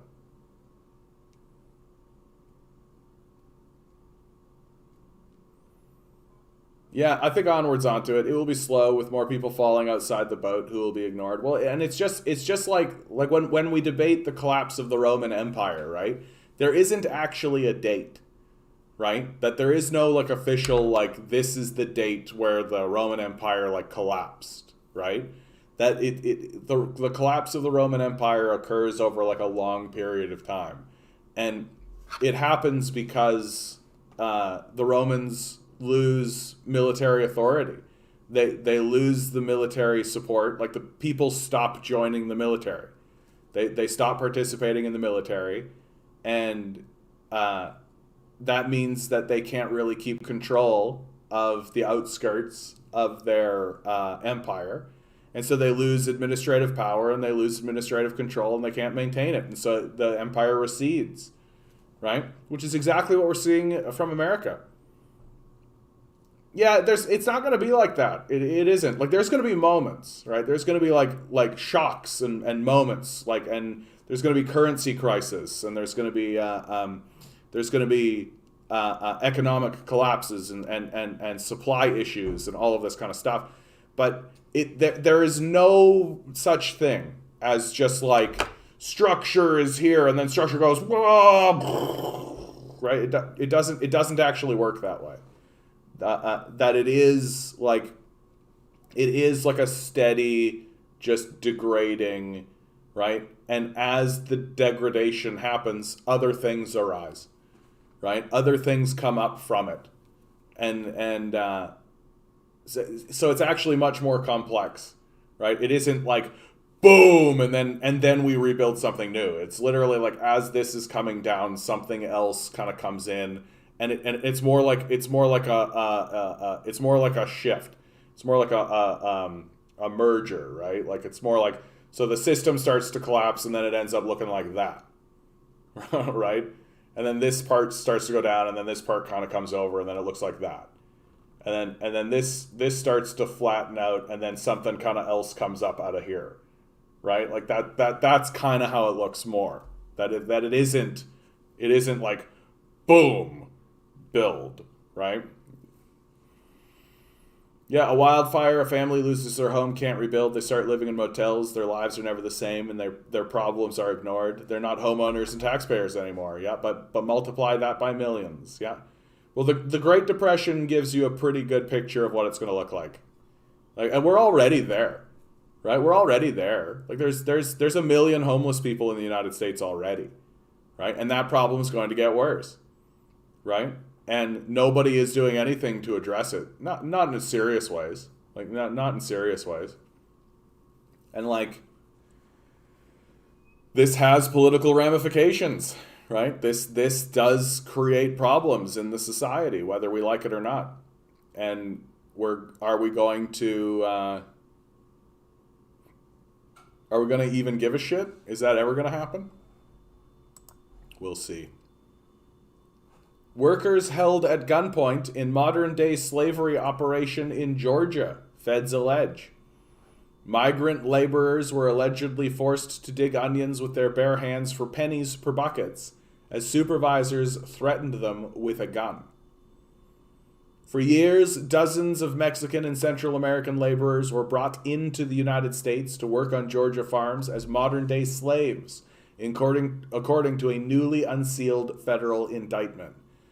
Now, 24 accused members and associates of the crime ring that orchestrated the workers' exploitation are facing a laundry list of felony charges, all thanks to a 3-year multi-agency federal investigation dubbed Operation Blooming Onion. A press release from the U.S. Attorney's Office for the Southern District of Georgia said Monday. I mean, like, what's the problem? They're just doing capitalism, right? They're just doing capitalism. Isn't that what capitalism is all about? Come on. They're giving these guys jobs, right? Isn't that what they're doing? They're giving these guys jobs, right? Letting them better themselves, right? Like and they paid them, right? And if those guys didn't want to, if these guys didn't want to be killed and kidnapped and raped, then they shouldn't have. They shouldn't have been so easily kidnappable, right? All they got to do is do what they're told, right? And then everything will be fine. It's just basic capitalism, right? 101. I know it's shitty to joke about this, but like, I don't know. I'm so fucking burnt out of all this shit. I really am. I feel like I keep saying the same shit over and over and over again. I feel like it's the same fucking stupid shit over and over and over again. That I've got to like pound on this drum over and over and over again in the hopes that like some liberal will wander in here and be like, oh shit, here's a guy who's actually telling the truth about what's going on. And it's like, And as the American empire begins to recede, and as it begins to lose its ability to govern on the outskirts, right, and as it begins to become more oppressive within its own borders, like stories like this are going to get more widespread. Stud Terkel's book, is that a person's name? Is that a person's name? Studs Terkel? I can't believe that there's a person in the world whose name is Studs Terkel. Book of oral accounts of people who lived through the Depression is illuminating. Half the people hated Roosevelt and said those poor people should get a job. Yeah. I always assumed people during the Depression had sympathy for their fellow man, but they're just like they are today. Yeah. Hey, Null, how you doing?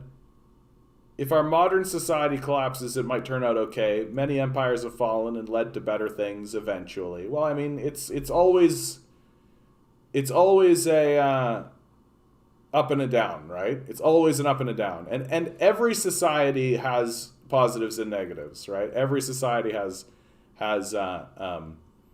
its goods and its bad. The thing that's really weird about this one is how much of what we're doing is just like incredibly incoherently childish. Like incredibly incoherently childish. Like we're in the middle of a climate change crisis, a catastrophe that we are generating, and we're fucking still like making toys. We're still making toys. It's like, what the fuck are you even talking about? Like, what the fuck are you even talking about? I think that's the thing that's flooring me the most. That, like, our leadership is literally standing there like, we declare a climate change emergency. Here's your LOL dolls. Like, we declare a climate change emergency. Here's all the plastic for your fucking bottles and shit. Like, what the fuck? Like, what the fuck? And people keep coming up with, like, quote-unquote solutions. But you look at the solutions and it's like, just plant trees, dude. Like, shut up with this, like, carbon capture device. Like, shut the fuck up with that. Plant trees. Like, straight up plant trees. Like, it really honestly should not be this difficult. Like, it really shouldn't be. Like, I just know that there's, like, an alternative universe out in the world that, the alternative universe, the fossil fuel industry found out that their activities were going to cause catastrophes and cause problems, and they went, oh shit, we've got to inform our governments about this, and we got to move away from this industry. We should probably invest in clean energy sources and all of that. Well, there'll be money to make on there, sure. Like, we don't need to completely double down on this fossil fuel thing. That was good for a period of time, but we've got to be reasonable about this. We've got to care about the future of our children and all this. Yeah, let's do it. And, like, they just fucking did it. Right? Like, that's the thing that has convinced me more than anything that what we are experiencing is a hysteria. That the people who are at the top of this food chain, when they found out that that what they were doing was destructive, they didn't at all attempt even a little bit to move away from it. That they doubled down on it, and then created disinformation campaigns. Like, that's scary. Like, that's scary. Like, it makes total sense to me that there's people walking around being like, yeah, COVID's not real. Because, like, they're being the same people who are literally lying to them about the climate change issue are saying, yeah, there's this actual thing going on. So there's a real, like, boy who cried wolf quality to it. And I'm just like,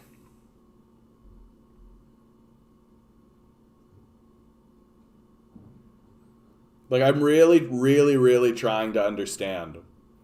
Like, I'm obviously angry and upset at the fossil fuel execs and these people at the top. Like, I'm obviously upset, but I am also trying to understand.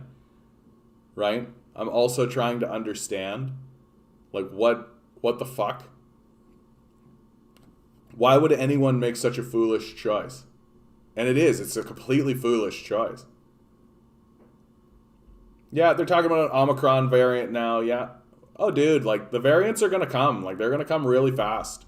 They're gonna come fast and hard, right? Like a a, a virus like this that goes as untended as we've done. Like we're dicking around, man. Like this is a dick around what we're doing, and like it's like we've got the Botswana variant now. We've got the Omicron variant. And there's going to be a ton of other ones, right? And they're going to come at us, and they're going to come hard and fast, and we're not going to be able to keep up. Nature can move quicker than we can, by a lot. We are fundamentally being confronted with our own arrogance.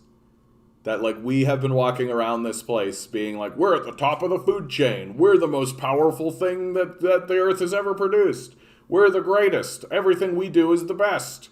And the earth is literally like, oh, okay. oh, okay. Right? And why have we been walking around saying these things? Because we can kill anything, right? Like if there's another group that threatens us, we can just kill it. And so the earth is showing us up by literally inflicting us with something that we can't shoot with a gun. Right? Oh, pretty nice gun you got there. Well, let's fight a battle that make them worthless. Right? How do we win this fight? We stop fighting. Like that's the best part. Like, how do we win this fight? We stop fighting. Womp womp womp womp. All right, I got to take a break for a minute. I do have something here, so I'm going to put this on while I go take a quick break. I just wrote the longest millennial rant to a reporter looking for sources on what perks millennials want in the workplace. There's no way they're going to pick me for this story. Because I said millennials want better pay and benefits, not perks. The biggest mistake I see is companies assuming millennials want perks like nap pods, snack rooms, free avocado toast, or whatever else. Those things might seem cool on a company website, but they will never make up for a thrivable wage, good benefits, vacation time, and the ability to learn and grow with a company. I believe the cause for confusion is a general misunderstanding between baby boomer executives and the millennial workforce. First of all, millennials are currently in their 30s to 40s, which means these are experienced workers, likely at the point in their careers where they're looking for stimulating management jobs that also leave adequate time to spend with a growing family, friends, pets, or aging parents. These are not entry-level applicants. As a generation, millennials tend to be highly educated and qualified. However, because they started their careers right around the 2008 recession, they either took a massive hit to their salaries, were forced to take internships instead of full-time work, or enroll in graduate school programs to live off of financial aid and hope they would be more employable with an advanced degree. Millennials are still dealing with those ramifications now. Taking pay cuts often affects a person for their entire working career, and even while companies rebounded, they continued to offer lower wages, blaming the impact of the recession decades after the market rebounded.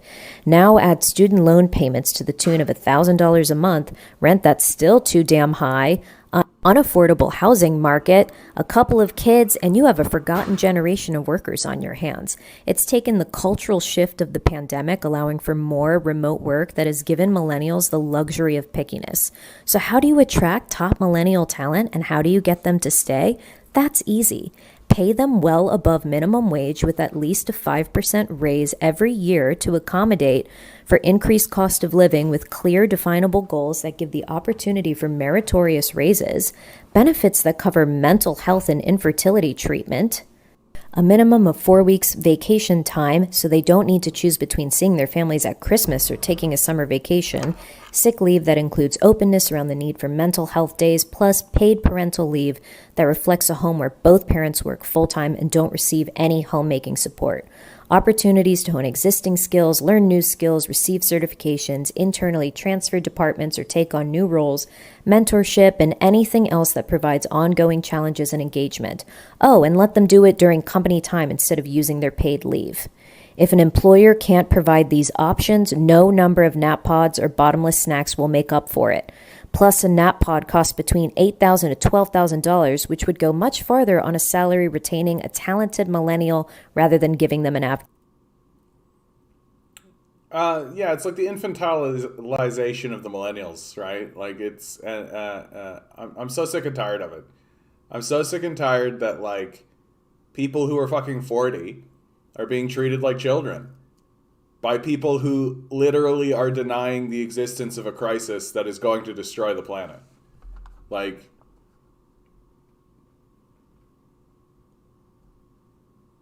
is there anything credible about this system? Is there anything credible? Is there anything anybody can point to be like, yeah, this is working. Yeah, this is for sure working. Look, here's a thing that's definitely working. I don't see it. Like, what are you talking about? Like, and when you start talking this way, right? The baby boomer types start literally talking about like, oh, food. I'm like, oh, congratulations, you managed to do what like ancient tribal societies did. Like, ooh, very impressive. Yeah, ooh, does baby want a soft blankie room to take a nappy? No. Like, no. No, Karen, I would like a wage that actually pays the rent, that actually ensures like my safety. Like, I'm so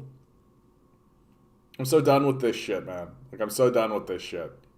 Like, this whole society is completely fraudulent. And we need a period of Dadaism, right? I wonder if I keep talking about Dadaism, and I would love to find like a really good source to really, really show people. Here's a good like 4-minute one, I bet.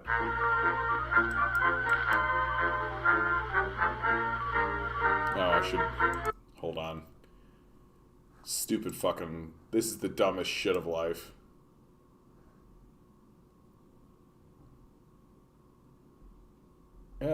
Sure. Let's just pick one of these.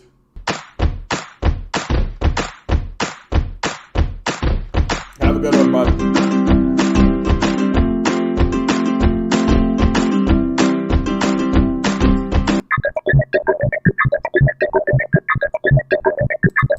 And the development of Fuck this.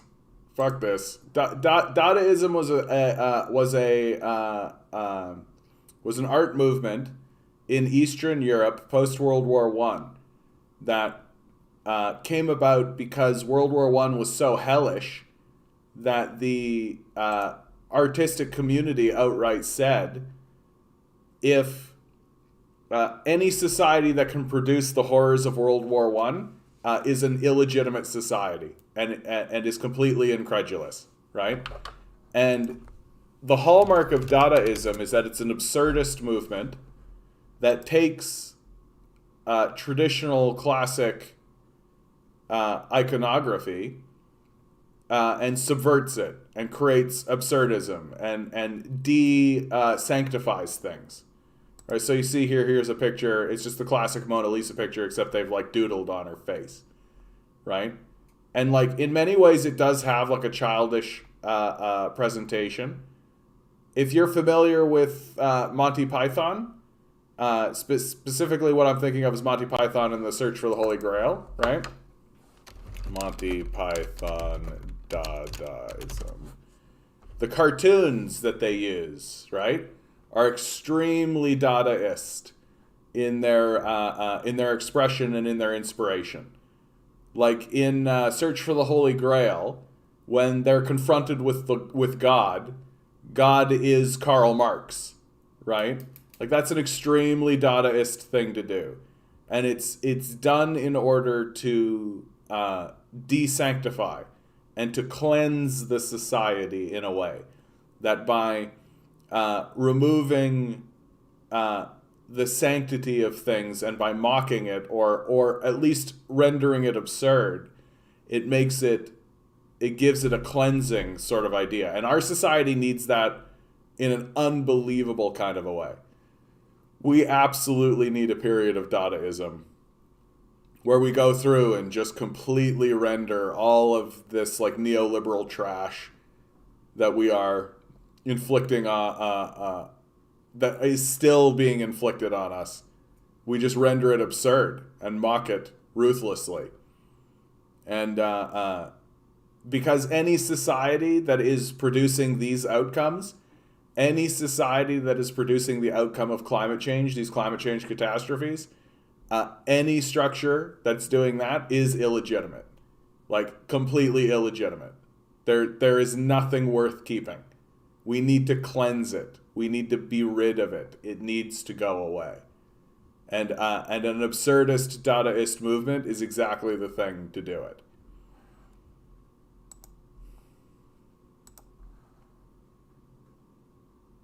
As Canada's cost of living skyrockets, country's largest union uses Black Friday to recruit warehouse workers.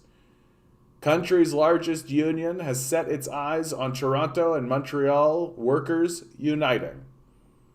As the holiday shopping season ramps up on Black Friday, the largest labor union in Canada, Unifor, has launched the Warehouse Workers Unite campaign to improve working conditions for workers in warehousing, distribution, and logistics facilities across the country. On the heels of negotiating improved pay and conditions for Loblaw warehouse workers in Ajax, Ontario, the country's largest union, has set its eyes on the Toronto and Montreal Workers Uniting Prize. On November 19th, the union successfully elevated pay, benefits, and working conditions for 1,000 warehouse workers across Loblaw's distribution center in Ajax, Ontario, with the negotiation of a new 4-year collective agreement. Warehouse work takes place out of the public eye, with warehouse workers often feeling invisible and isolated, said Unifor Quebec Director René Gagne. This campaign aims to bring attention to their experiences and encourage warehouse workers to consider what unionization can do to help them gain a voice and demand good jobs and build an industry standard. I mean, this is all well and good, but we need to be taking power. Like, we need these capitalists to be gone.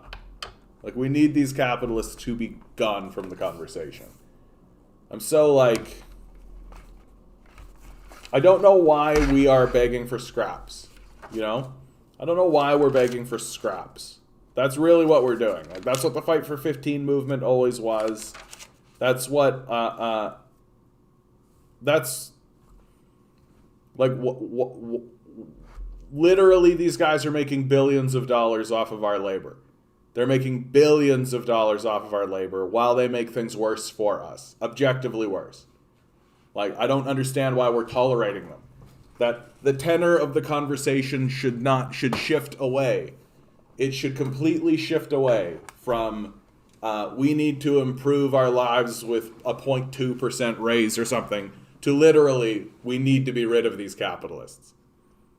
Like, that's what the tenor of the conversation should become. All right, I'm in the mood to play some music. Some of the softer stuff, I think.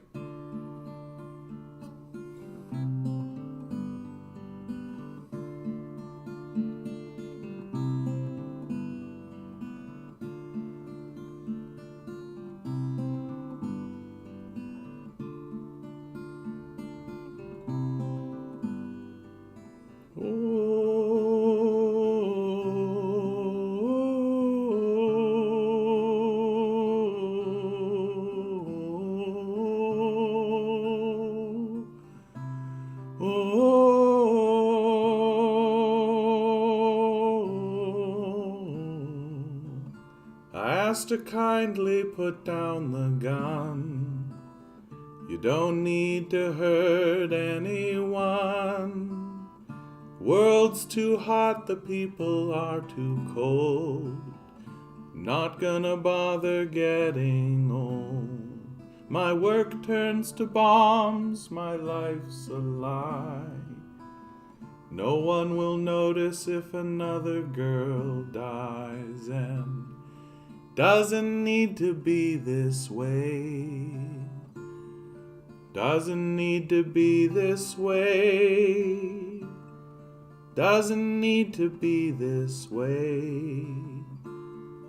Doesn't need to be this way. Christ collapses in an olive grove, prays with blood to his God above. Please, my Father, find another way. Please don't take my life away. The humans know not what they do, and must I die before they'll see what's true? Doesn't need to be this way. Doesn't need to be this way. Doesn't need to be this way. Doesn't need to be this way.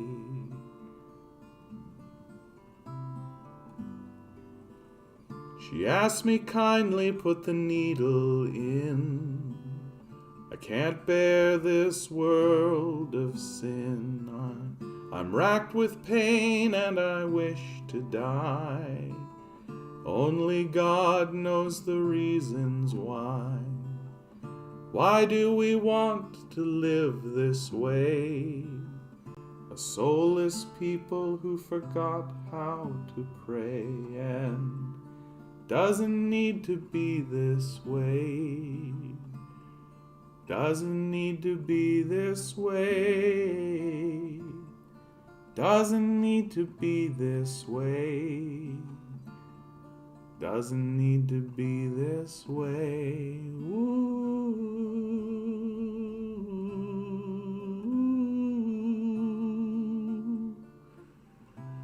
Ooh.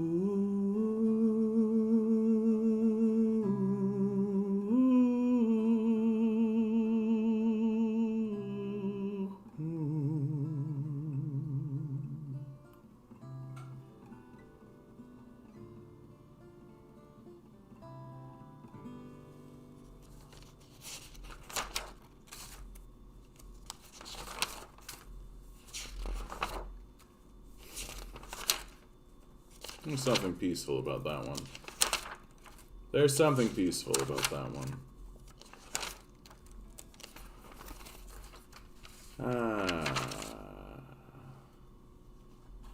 I think I could use this one. I think my consciousness could use this one. You guys know this one.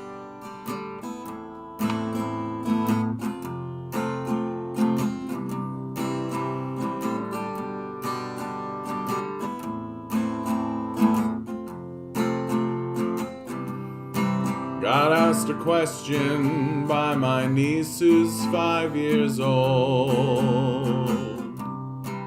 What's the world gonna be like when I'm grown? I looked up at the crimson smoke-filled sky. I thought, what's the harm in telling one more lie? I said, everybody's safe, no one's living in the streets. You never need to worry if you're gonna get to eat. And Antarctica is covered in ice, and everybody's happy, and wouldn't that be nice? The burning sun won't leave a paper trail. Why work so hard if it's too big to fail? And what's the point of feeding this machine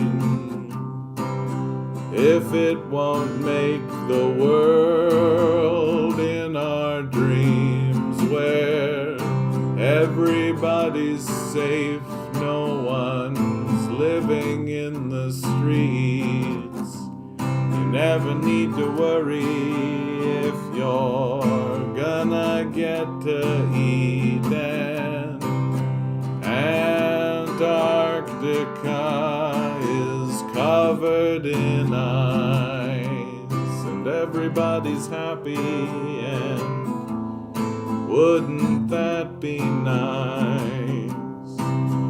And I know one day my maker I will meet when death's sweet kiss comes to sweep me off my feet.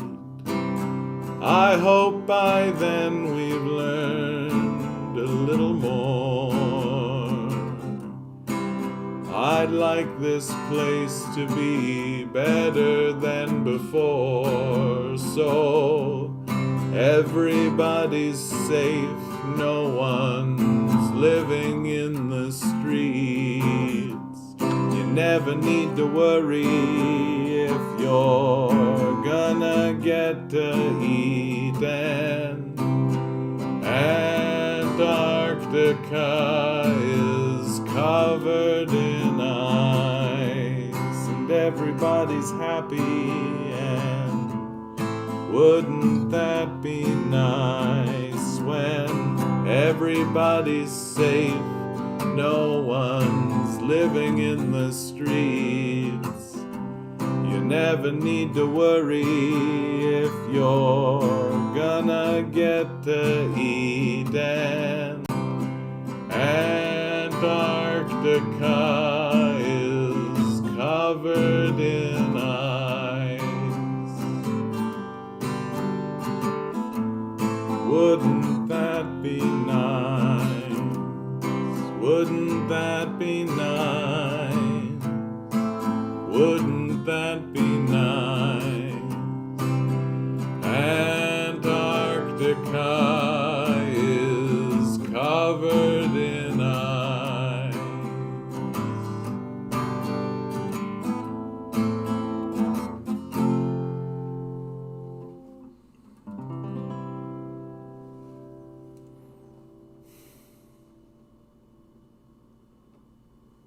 And I do know that we can do it. I do know that we can do it. Because the solution is so simple.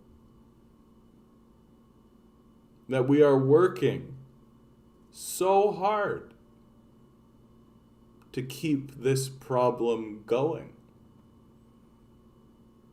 That it is in fact much more difficult to destroy ourselves than it is to save ourselves. That the earth wants to be a garden. It was a garden before we even got here. It was a garden before the first fish stepped onto land. It was a garden before we even evolved from the apes. We grew up in it as a garden.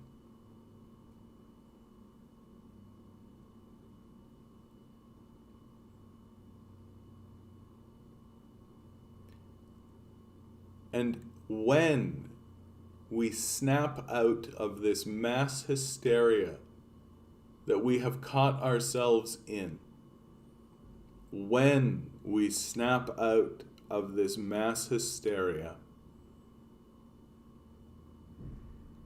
we'll shake our heads at how easy it will be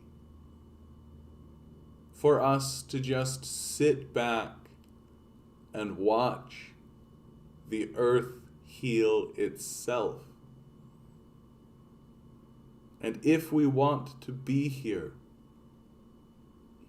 to watch the miracle of the earth returning to the garden it once was, all we have to do is stop.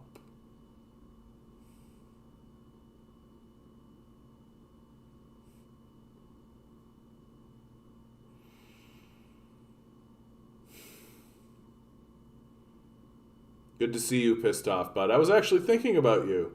I feel like I haven't seen you in a little while. I saw your new haircut. Looking good, bud. Looking good. Looking good.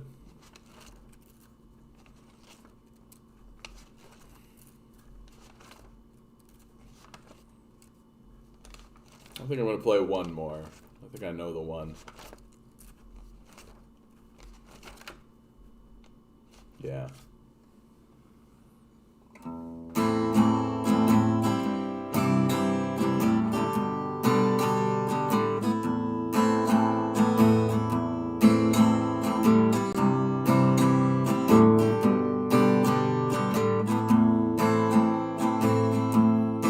No use pretending we'll go back to before.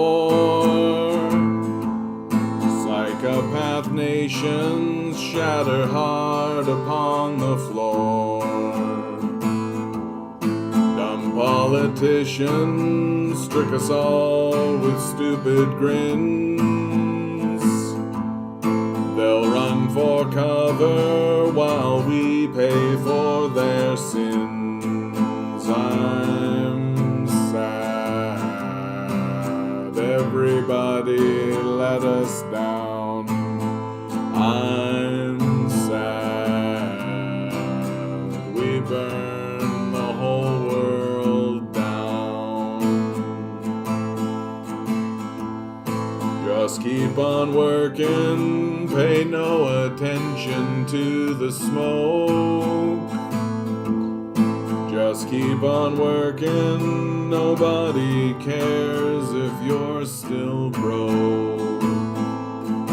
Just keep on working, come on, what is wrong with you?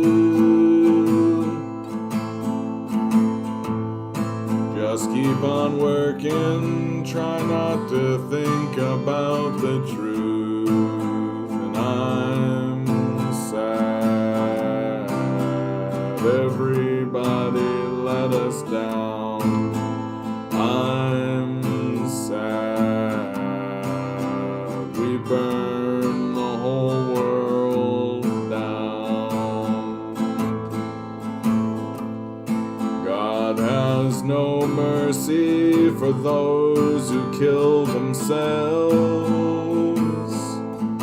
Laughs at us loudly as we build a perfect hell. Tear down the gardens replaced with empty stone. Run to your bunkers built with our blood and bones. I'm sad. Everybody let us down. I'm sad. We burn the whole world down. There's no forgiveness for us at all. There's no forgiveness for us at all. There's no forgiveness for us at all. There's no forgiveness for us at all.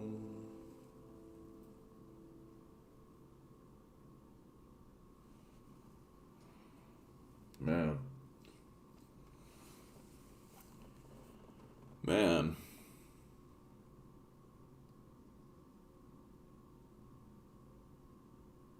You know, I felt good today. I had a good day today.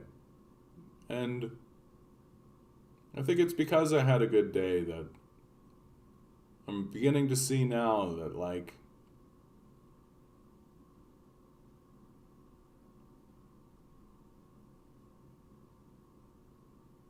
I can't live in the false illusionary space that the capitalist death cult requires us to. I think that's probably been the largest reason for what's called the Great Resignation. That so much of what's being asked of the public, and always was to smile falsely and grin and bear it. to tell these convenient lies to one another. Hey, how are you doing today? Oh, I'm doing fine. And people are no longer willing to tolerate it, it seems to me. And the anxiety and the fear and the anger has come to the surface now, so that the customers aren't able to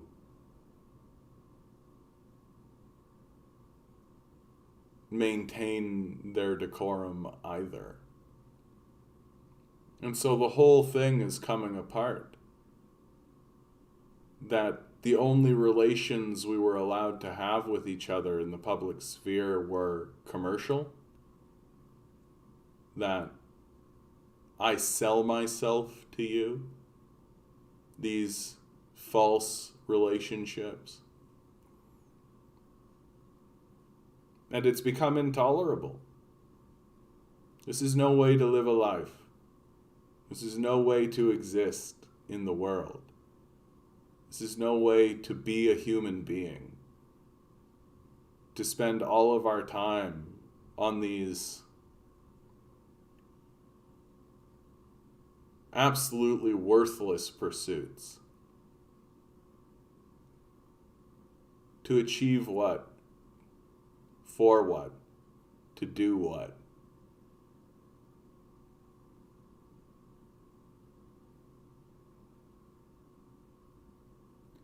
Let's go out and find an open mic and perform in front of an audience I need out. Well, if you find an open mic, you let me know, bud.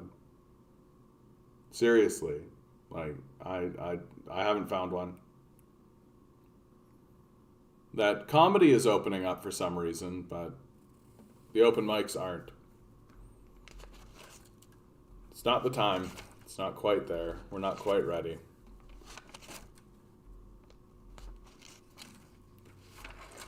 You know what? I'm going to play this one. Just because it's nice. I'm going to play this one because I think it's nice. Hopefully one day the great and powerful Willie Nelson will hear this tune and play it at the Grand Ole Opry and heal America.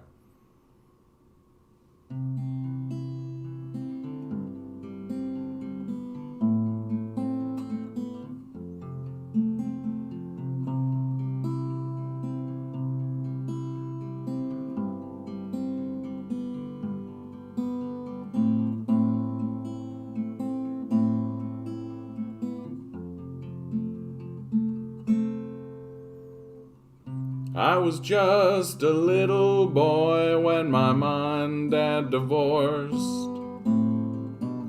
I threw my tantrums, cried my tears, I'd keep their vows by force.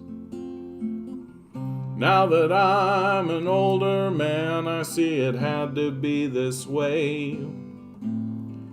My parents' love for me still grows each and every day.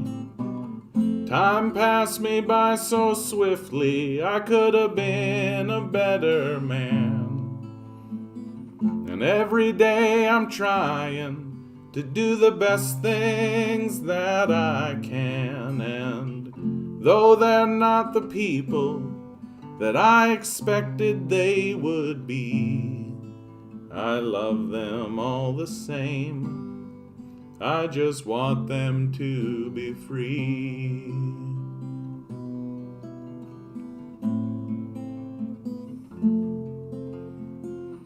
"10 years, me and my wife, we traveled round the globe,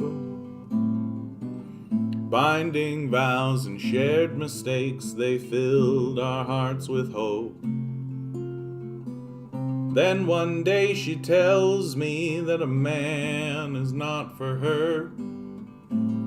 Those 10 years are a memory now, but my love for her still stirs. Time passed me by so swiftly, I could have been a better man. And every day I'm trying to do the best things that I can. And though she's not the person I expected she would be,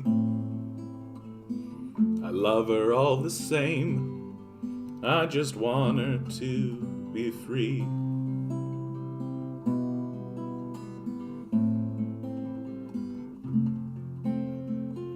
My love had a little girl, a scrappy tomboy type. I watched her blossom like a flower, but she felt not quite right.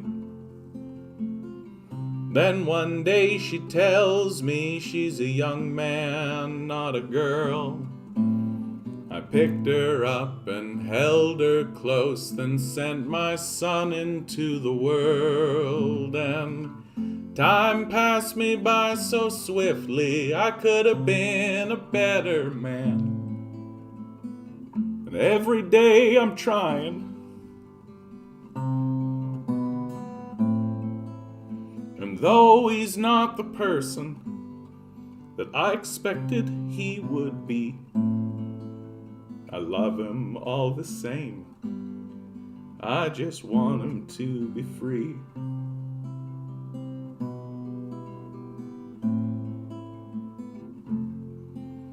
And though they're not the people that I expected they would be, I love them all the same. I just want them to be free.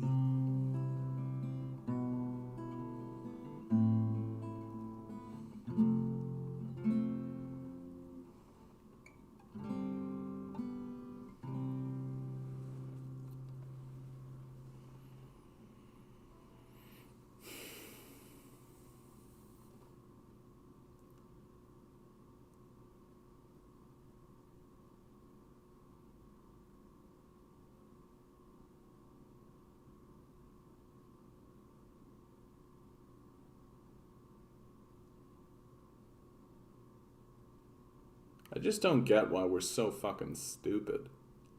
You know? That's really something I think about a lot. Like, I just don't get why we're so fucking stupid. Like, we want to work hard to do nothing except destroy this place. Like, that's what we want. It's like unbelievably dumb. Like the definition of crazed, of incredibly short-sighted.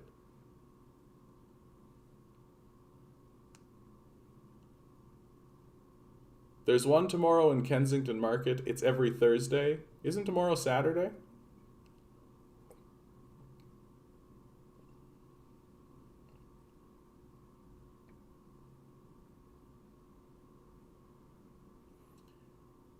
Like, climate change is going to have profound effects on the people that we love. Profound effects. And it's getting to the point for me where when I spend time with people I care about, with my friends and my family, there's this looming specter.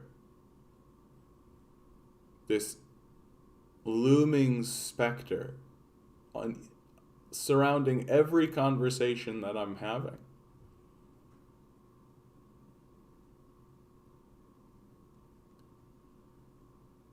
And it's just getting harder and harder to ignore. It's just getting more and more difficult for me to ignore the dark ghost that is haunting us. That we've dug up the bones of our ancestors, concocted a dark elixir, poured it into our infernal machines and burnt the dead so we can have superpowers.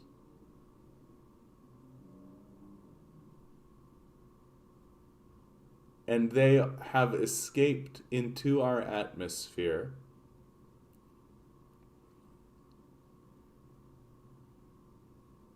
And in an act of vengeance, are going to burn us down unless we repent.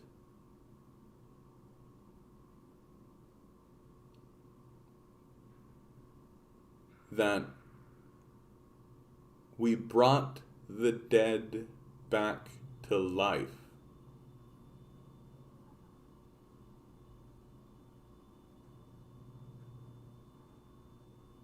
And they're going to punish us for it.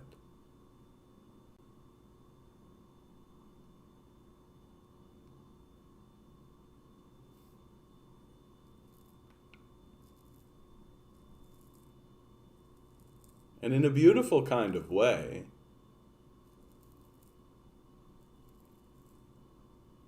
If we were to plant trees and return the earth to the garden it once was, the dead would return to the earth. They would be absorbed back into the trees and return to their slumber.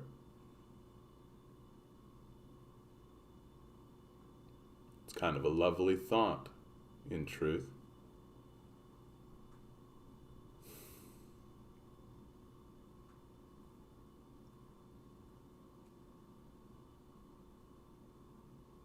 Doing this 15 hours a week has to take a toll on your mental health. I'm here if you need to talk or get out. That's very sweet of you, pissed off. You know what's funny? Is that I actually think it would be worse if I didn't do this. Let the dead sleep. Exactly, Onward. Let the dead sleep.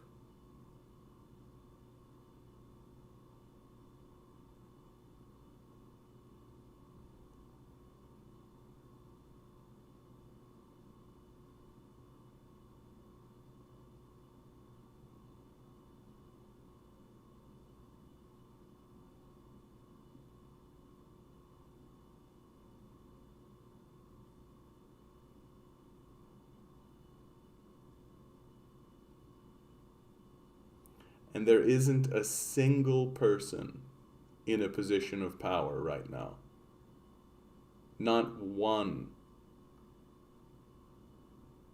that is actually interested in resolving this issue.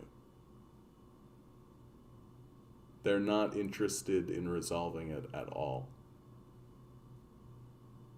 That their interest on this issue of climate change extends only as far as their interest in holding power. And it's become obvious. It's become explicit. We are seeing the lengths and the depths that our government is willing to go with the invasion of Wet'suwet'en land. We are seeing the depths that they are willing to go to maintain this system of death that is absolutely going to obliterate us, while they simultaneously turn around and lie directly to our faces about it. Justin Trudeau stood up in front of all of us and said that he wanted to get to net zero by 2050, and then turned right around and increased oil production by 25%.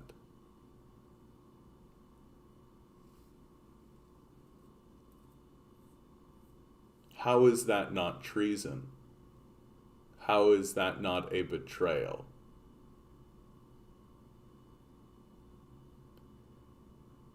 And yet the populace votes for it.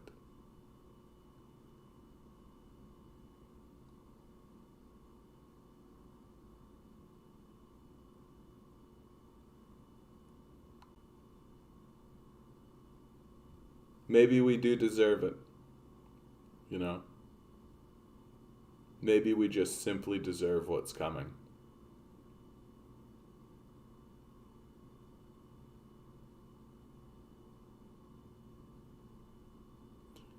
I, for one, am not going to go down without a fight. That I am not going to go out silently. That I will use this platform to report on the people who do damage to this death cult as the heroes that they are.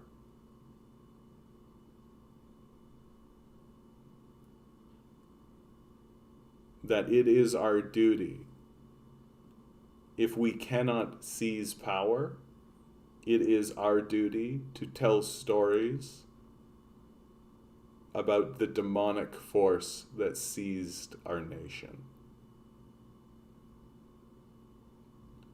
And it is demonic. It is a dark and evil force.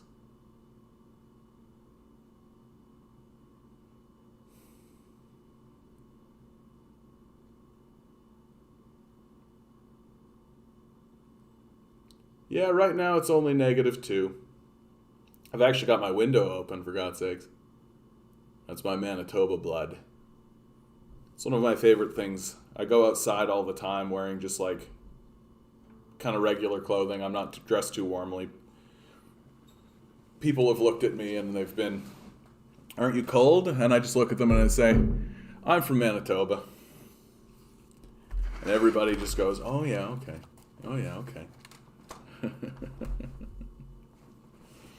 I remember when I was in New Brunswick. I had moved to New Brunswick from Toronto, and they would say, "Oh, where are you guys coming in from?" And we'd be like, "Oh, from Toronto." And they'd be like, "Oh, you get ready for the winters." And then I would say, "Well, I was raised in Manitoba." And they might as well have been like taking off their hats and like putting them on their hearts and like singing little hymns and things when I told them that. Like, "Oh, Manitoba. I once knew a man from the prairies, a true and stalwart man." Like, that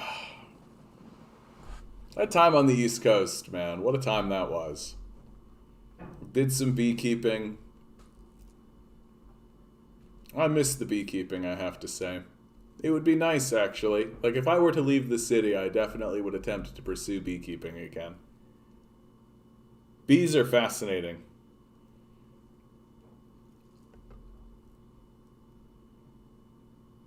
Did you know that bees make decisions democratically? That we call the mother a queen, but it's such a misnomer. She doesn't really make any decisions. That bees make decisions collectively as a democracy. That there aren't many decisions that a hive needs to make, but one of them is that it needs to relocate, right? That the hive will split and half the hive will go off into a new location and the other half remains where it is. And how this process works is that some of the oldest bees, some of the veteran bees, will become scouts, and they'll go and they'll scout around the area. And they'll come back to the hive. Bees communicate to one another through dance, through signal and movements. And we can decipher what they say. We know what they're saying, which is fascinating in and of itself. And so a bee will come into the hive and begin to do a little dance, indicating, "Hey, I have found a place for the hive to go." And other bees will begin to pick up the dance, thereby spreading the message throughout the hive. "Hey, we found a new place to go." here's what's fascinating. So another scout bee can land in. Another scout bee can land in the hive, look around and see the dance, and go, no, that's bullshit. This place is way better. And begin a dance that other bees can pick up and dance to as well. And typically how this is resolved is that it's the ferocity that wins the day, that the bees that are dancing with the most fierceness can usually overwhelm the other side. It's literally a dance-off. But sometimes, on rare occasions, these dance-offs can become so ferocious and so fierce that it will split the hive in two. And some of the bees go one way and some of the bees go the other way. And this is actually quite dangerous because there's only one queen. And typically the queen goes with the splitting hive, leaving behind the queen cells that she has created for the new hive, for the old hive that's already established. And I think it's absolutely fascinating that we know that bees talk to one another, we can decipher what they say, and we know that they make decisions democratically amongst one another. And the only hierarchy that seems to actually exist within the hive is explicitly seniority. I've simply been here the longest. The older bees are the ones who do the more important jobs and are the ones who actually act as an entourage for the queen. Anyway, I love bees, man. They're a fascinating creature. And they are without a doubt just a gift.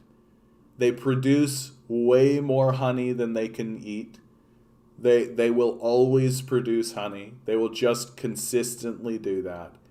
And they will also create a kind of a relationship with other animals in the area. That we have this idea that like animals come and pilfer from the hive and the bees get all mad about it and all of this, but it's usually not the case. Like when creatures come and they take some of the honey from the hive, the bees are usually pretty chill about it, as long as they're not being overtly destructive. And that's usually the bears. Bears are the ones that are the real assholes, like the Winnie the Poohs, right? They come in and they actually will destroy segments of the hive getting to get at the honey. But the creatures that come in and just like, lick up some of the honey that's hanging there, right? As long as they're not infiltrating the hive and trying to fuck around, the bees will just let them do it. It's cool. Bees are very, very cool, man. And honey is like a miracle. Like it's a miracle food. Like it's one of those things that like people don't really understand the like medicinal and health qualities of honey. And it makes sense that it's as rare as it is. Like I really am of the opinion that like every single rooftop, especially these apartment buildings, every single rooftop should have a beehive on top of it. Like it's very, very dumb. It's very, very dumb that there aren't more hives in the cities. Like bees pollinate plants. You end up with larger crops because of bees. We actually found out, here's a hilarious thing that happened while I was out east. So they actually found out that by using bees directly, pollinating blueberry crops with them. So instead of just, planting blueberries and then the bees just kind of come as they do, by actually installing beehives in specific locations, they found that they could increase the blueberry yield by a factor of 10. And so a lot of farmers out east were like, wow, a factor of 10, I'm going to make a ton of money. I'm going to increase my profits by a factor of 10. I'm going to have 10 times more blueberries. But the problem is that the way capitalist economics works is that if you increase the supply by a factor of 10, but you don't increase the demand by a factor of 10, the price will just bottom out, right? And so you ended up with a bunch of farmers who increase the yield of their crop by a factor of 10, but end up getting, in the end, the same amount of money. Isn't that fun? Isn't that fun how that works? Isn't that great? We created 10 times more food, 10 times more berries, and didn't get paid better. And that's why for like a good chunk of time, everything was blueberries. There was like all of this, there was like a blueberry craze that happened for a bit. You could get like blueberry wine and blueberry ice cream and blueberry this and blueberry that because blueberries were so fucking cheap. You could put blueberries in anything.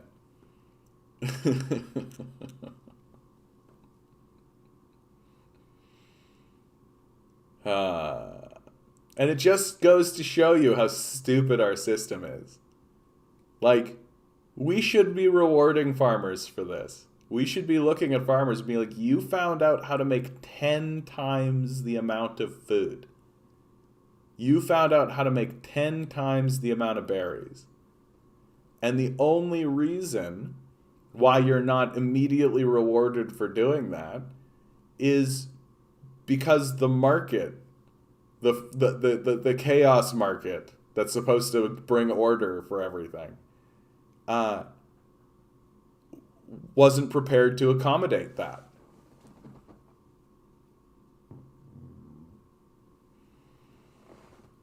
Nature is a big math equation. Gulls will drop conch shells from just the right height to break them open. If they fly too high, they waste energy. Too low and they won't break the shell and waste energy dropping it again.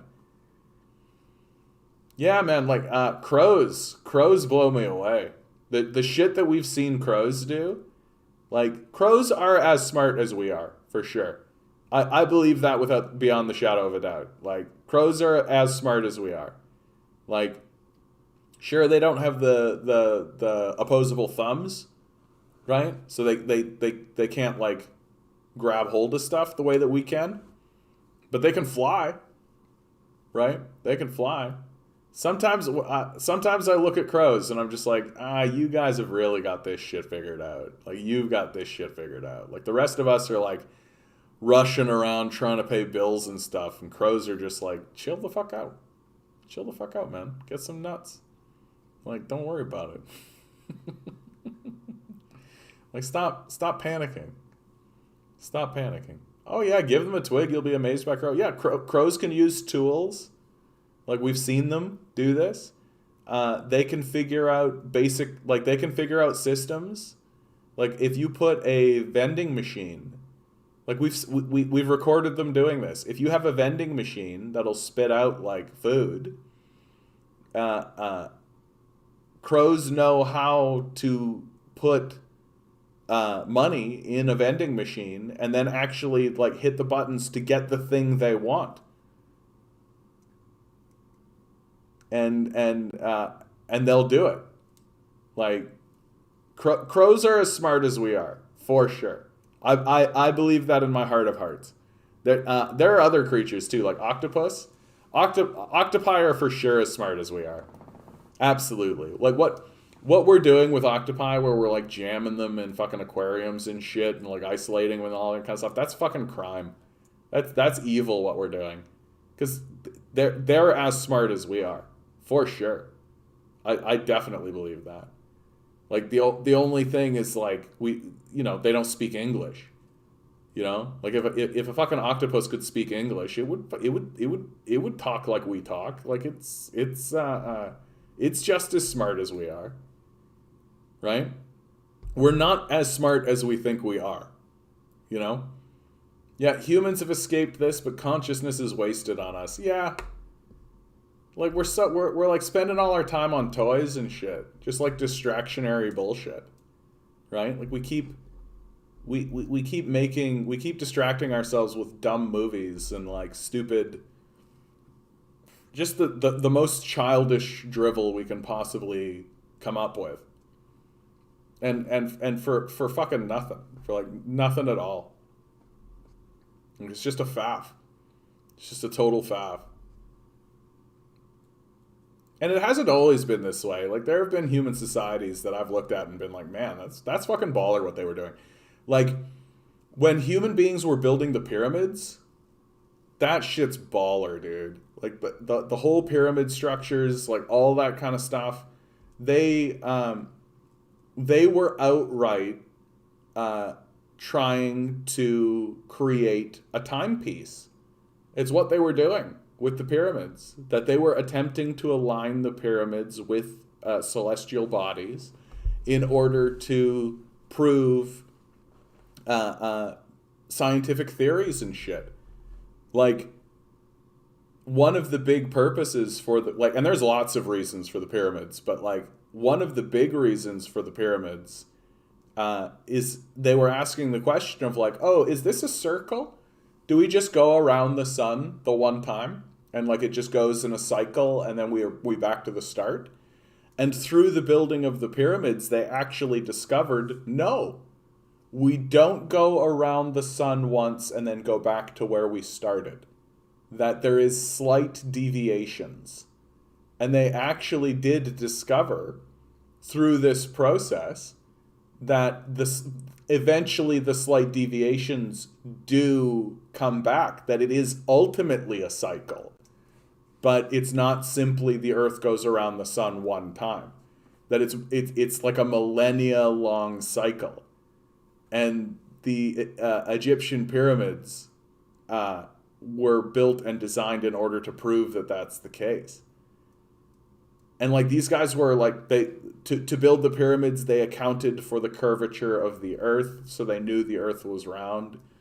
Like they had a very firm grip on what was going on in regards to the physical reality of where we're at.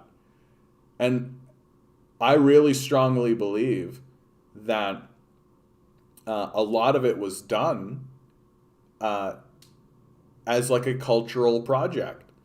You know, you've got a people and you're just living on the Nile. You're just sort of chilling out, like growing food and stuff. And yeah, sure, you've got slaves and stuff and there's all that, sure. But instead of hyper-focusing on that, maybe actually like start to think like, oh, what do you do with all these people, right? And sure, you're like a warlike people to a degree, but you're not always going to war. Like you're not like creating these enormous empires that span the entire African continent or like getting into the Middle East to any major degree. And so what did they do with their time? They fucking built cool shit. Right? Like the shit that the Egyptians built is fucking cool. Right? Like Egyptian structures. Like the Sphinx alone, like all that, but like there are temple structures. Yeah. Like look at this shit. Look at this shit with like the statues. Right? Like this, it's so cool what they built. Like we're not building this kind of shit. And like the shit that we're building's not gonna last. Right? Like we're gonna have like steel beams sticking out of the ground, and people are like, what were the purpose of these monolithic steel beams? And meanwhile, like all the glass and all the like stucco and all that shit will have just been blown away through time. And it's just like one of these fucking condo buildings, right? And people will be like, what was the purpose of this? It's just literally like our shitty ass construction that's not going to last. Meanwhile, fucking 1,000-year-old like statues still standing. Look how huge these things were. Look how fucking massive these things were, dude. Like, they're so fucking cool. This is the shit that they were doing. And, like, this is a real civilization. Like, this is an actual civilization, right?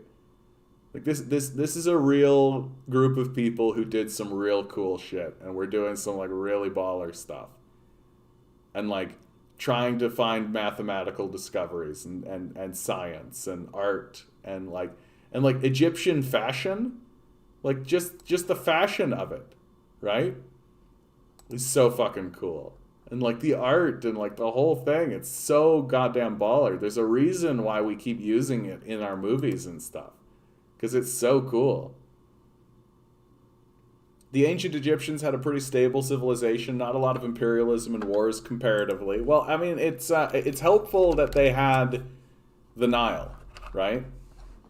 Like, the Nile created a very unique condition for the Egyptians, right? Like, having access to the Nile amidst, like, a major desert, right?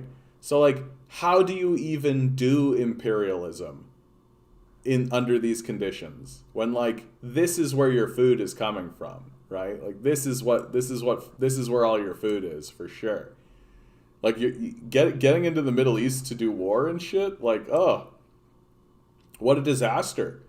It'd be so difficult.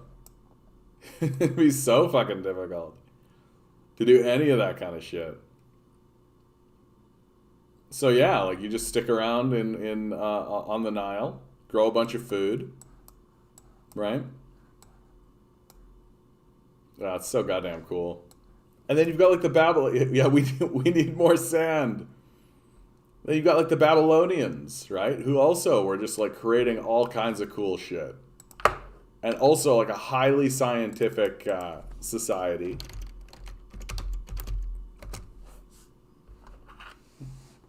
Like, they had, like, the Hanging Gardens, right? Like, the look at this shit. Look at this shit. And what are we building? We're building, like, the Sears Tower, right? Like, who gives a fuck about any of that? Yeah, it's disorienting to live in a society where nothing is lasting. Yeah. This is a major concern that our modern historians are actually having, which is that a lot of the stuff that exists in the modern world exists digitally, right? And they know that shit's not gonna last, right? Like, it's not gonna last, like, 100 years, let alone, like, 1,000.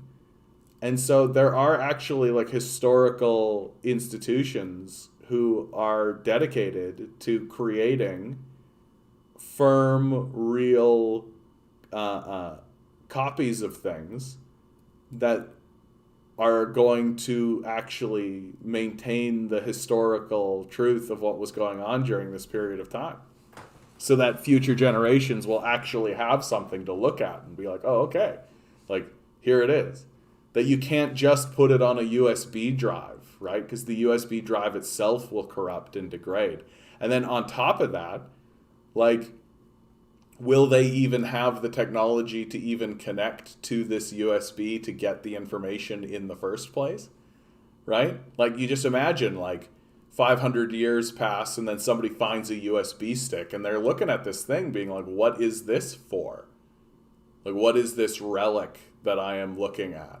How do I interact with this? Or is this even something I interact with, right? And the idea that, oh, they'll just plug it into a computer and then that computer will make it, like, all of that is like, whoa. Like, none of that's going to actually happen. So you got to have, like, a picture, right? And, like, really think about how, like, how fortunate it was that we found the Rosetta Stone, right? Like, the Rosetta Stone if we didn't find the Rosetta Stone, there would be entire languages that we would just be like, what are these guys even talking about? Like, the Egyptian language would be completely foreign to us.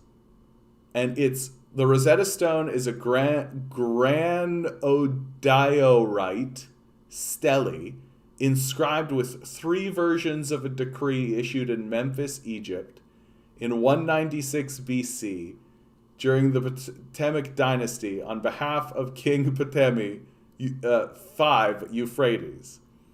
The top and middle texts are in ancient Egyptian, using hieroglyphics and demotic scripts respectively, while the bottom is ancient Greek. The decree has only minor differences. Well, and you're exactly right, Grinning, and that's what makes capitalism so impressive, right? That in the short period of time, in the scant 400 years that it has existed, it's created an existential threat for all of humanity.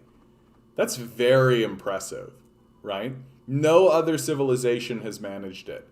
No other group of people and no other structure has managed to create a threat so large that it threatens the human species. That's how powerful capitalism actually is, right? And we're like manifesting demons into the world and shit. That if the ancient Babylonians or the Egyptians were seeing what we were doing with robotics and shit, they'd be like, you guys are manifesting demons. Like this is for sure an evil society. We're a very dark and bleak society. Like once you put us within the confines of the scope of history, like once you look at us in the scope of history and plant us within mythology, and theology and all of, and even fairly modern fantasy, it doesn't take a genius to figure out what kind of civilization we are, right? We might as well be fucking Urukai. We might as well be orcs, for God's sakes. We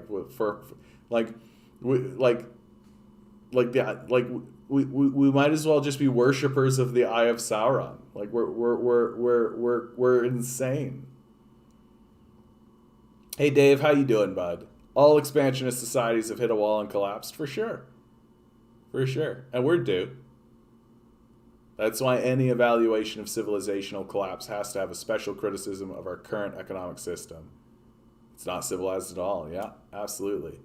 Well, and I suspect that civilizations don't actually collapse. I was talking about this earlier, right? They don't just go bull, right?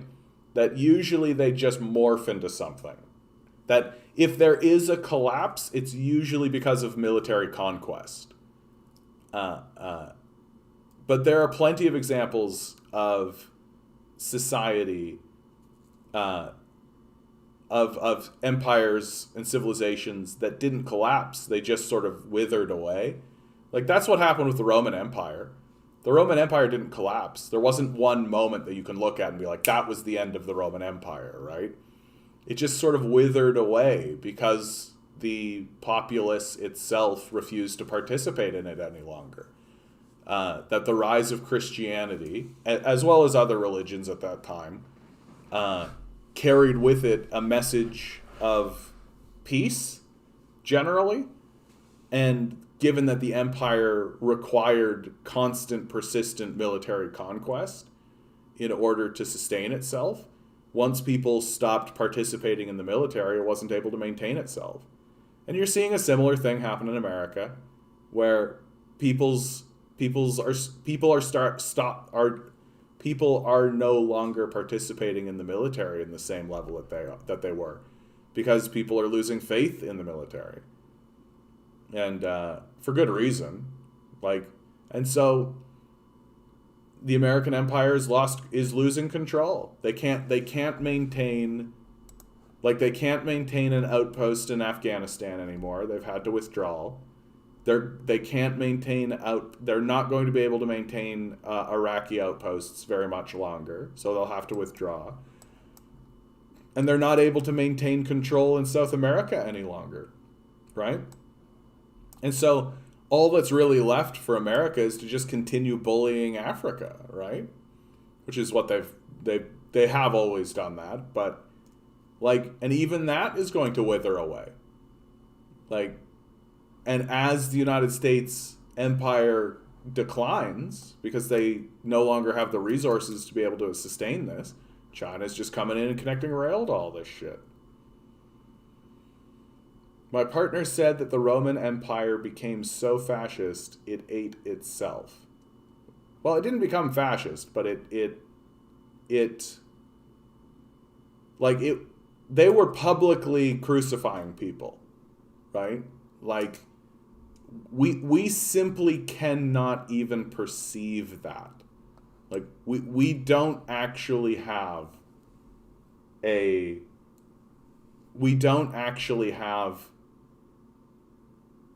imaginative space and the comprehension as a people to really understand what it means to live in a civilization, to live in a society where the state is publicly crucifying people, and like what that actually looks like. Like, that's some bleak, dark shit, right? And it's not like an occasional thing that happens every so often. It's a fairly regular occurrence. And there were like major events. The crucifixion of the soldiers of Spartacus, for example, right? Like, there were major events. And in the end, the only thing that the people could do was to create new systems outside of the empire in order to, just through the process of resurrecting the ideas of peace for the citizenry, outlast the Roman Empire. And the Roman Empire withered away because of it. But it wasn't and we're in a very similar situation, I fear, that there is not going to be a moment where America collapses and then a new socialist dawn comes and all of this. That we are just going to have to create our own systems to govern ourselves and delegitimize the systems of the empire, and they will wither away as the people who support them die, until eventually we'll just say there'll be not enough people left alive to sustain the old way of thinking, and we'll just stand up and declare it to be over. I suspect that's how it will go. That it will be a withering process. That we won't actually watch the American empire collapse. We'll just watch it wither away.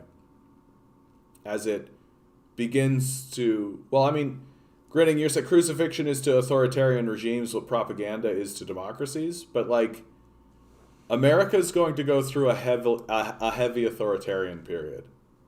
I actually think it's basically unavoidable, right?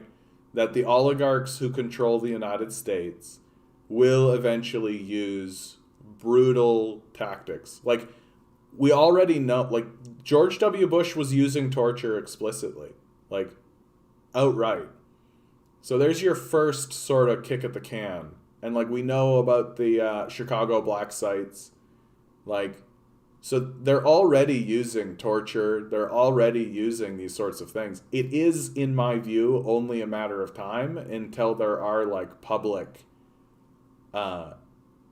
expressions of this. Like, are they going to bring back crucifixion? Probably not. But there's going to be equivalencies where the United States military is going to do things publicly. in order to assert its dominance and control and its authority over its citizens. And we are going to see an America that is ruled explicitly and openly by a group of oligarchs through fear. That is absolutely coming, for sure. And I don't think it's avoidable. Like, if the only way it could possibly be avoidable is if some kind of cultural figure, like a Gandhi, were to arise from the United States and unify a lot of disorganized forces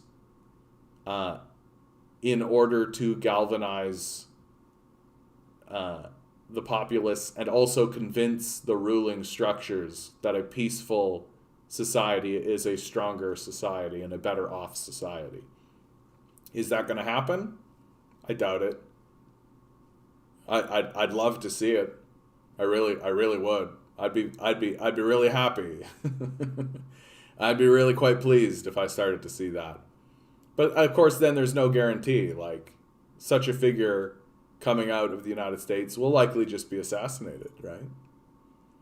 But we can't foresee the future.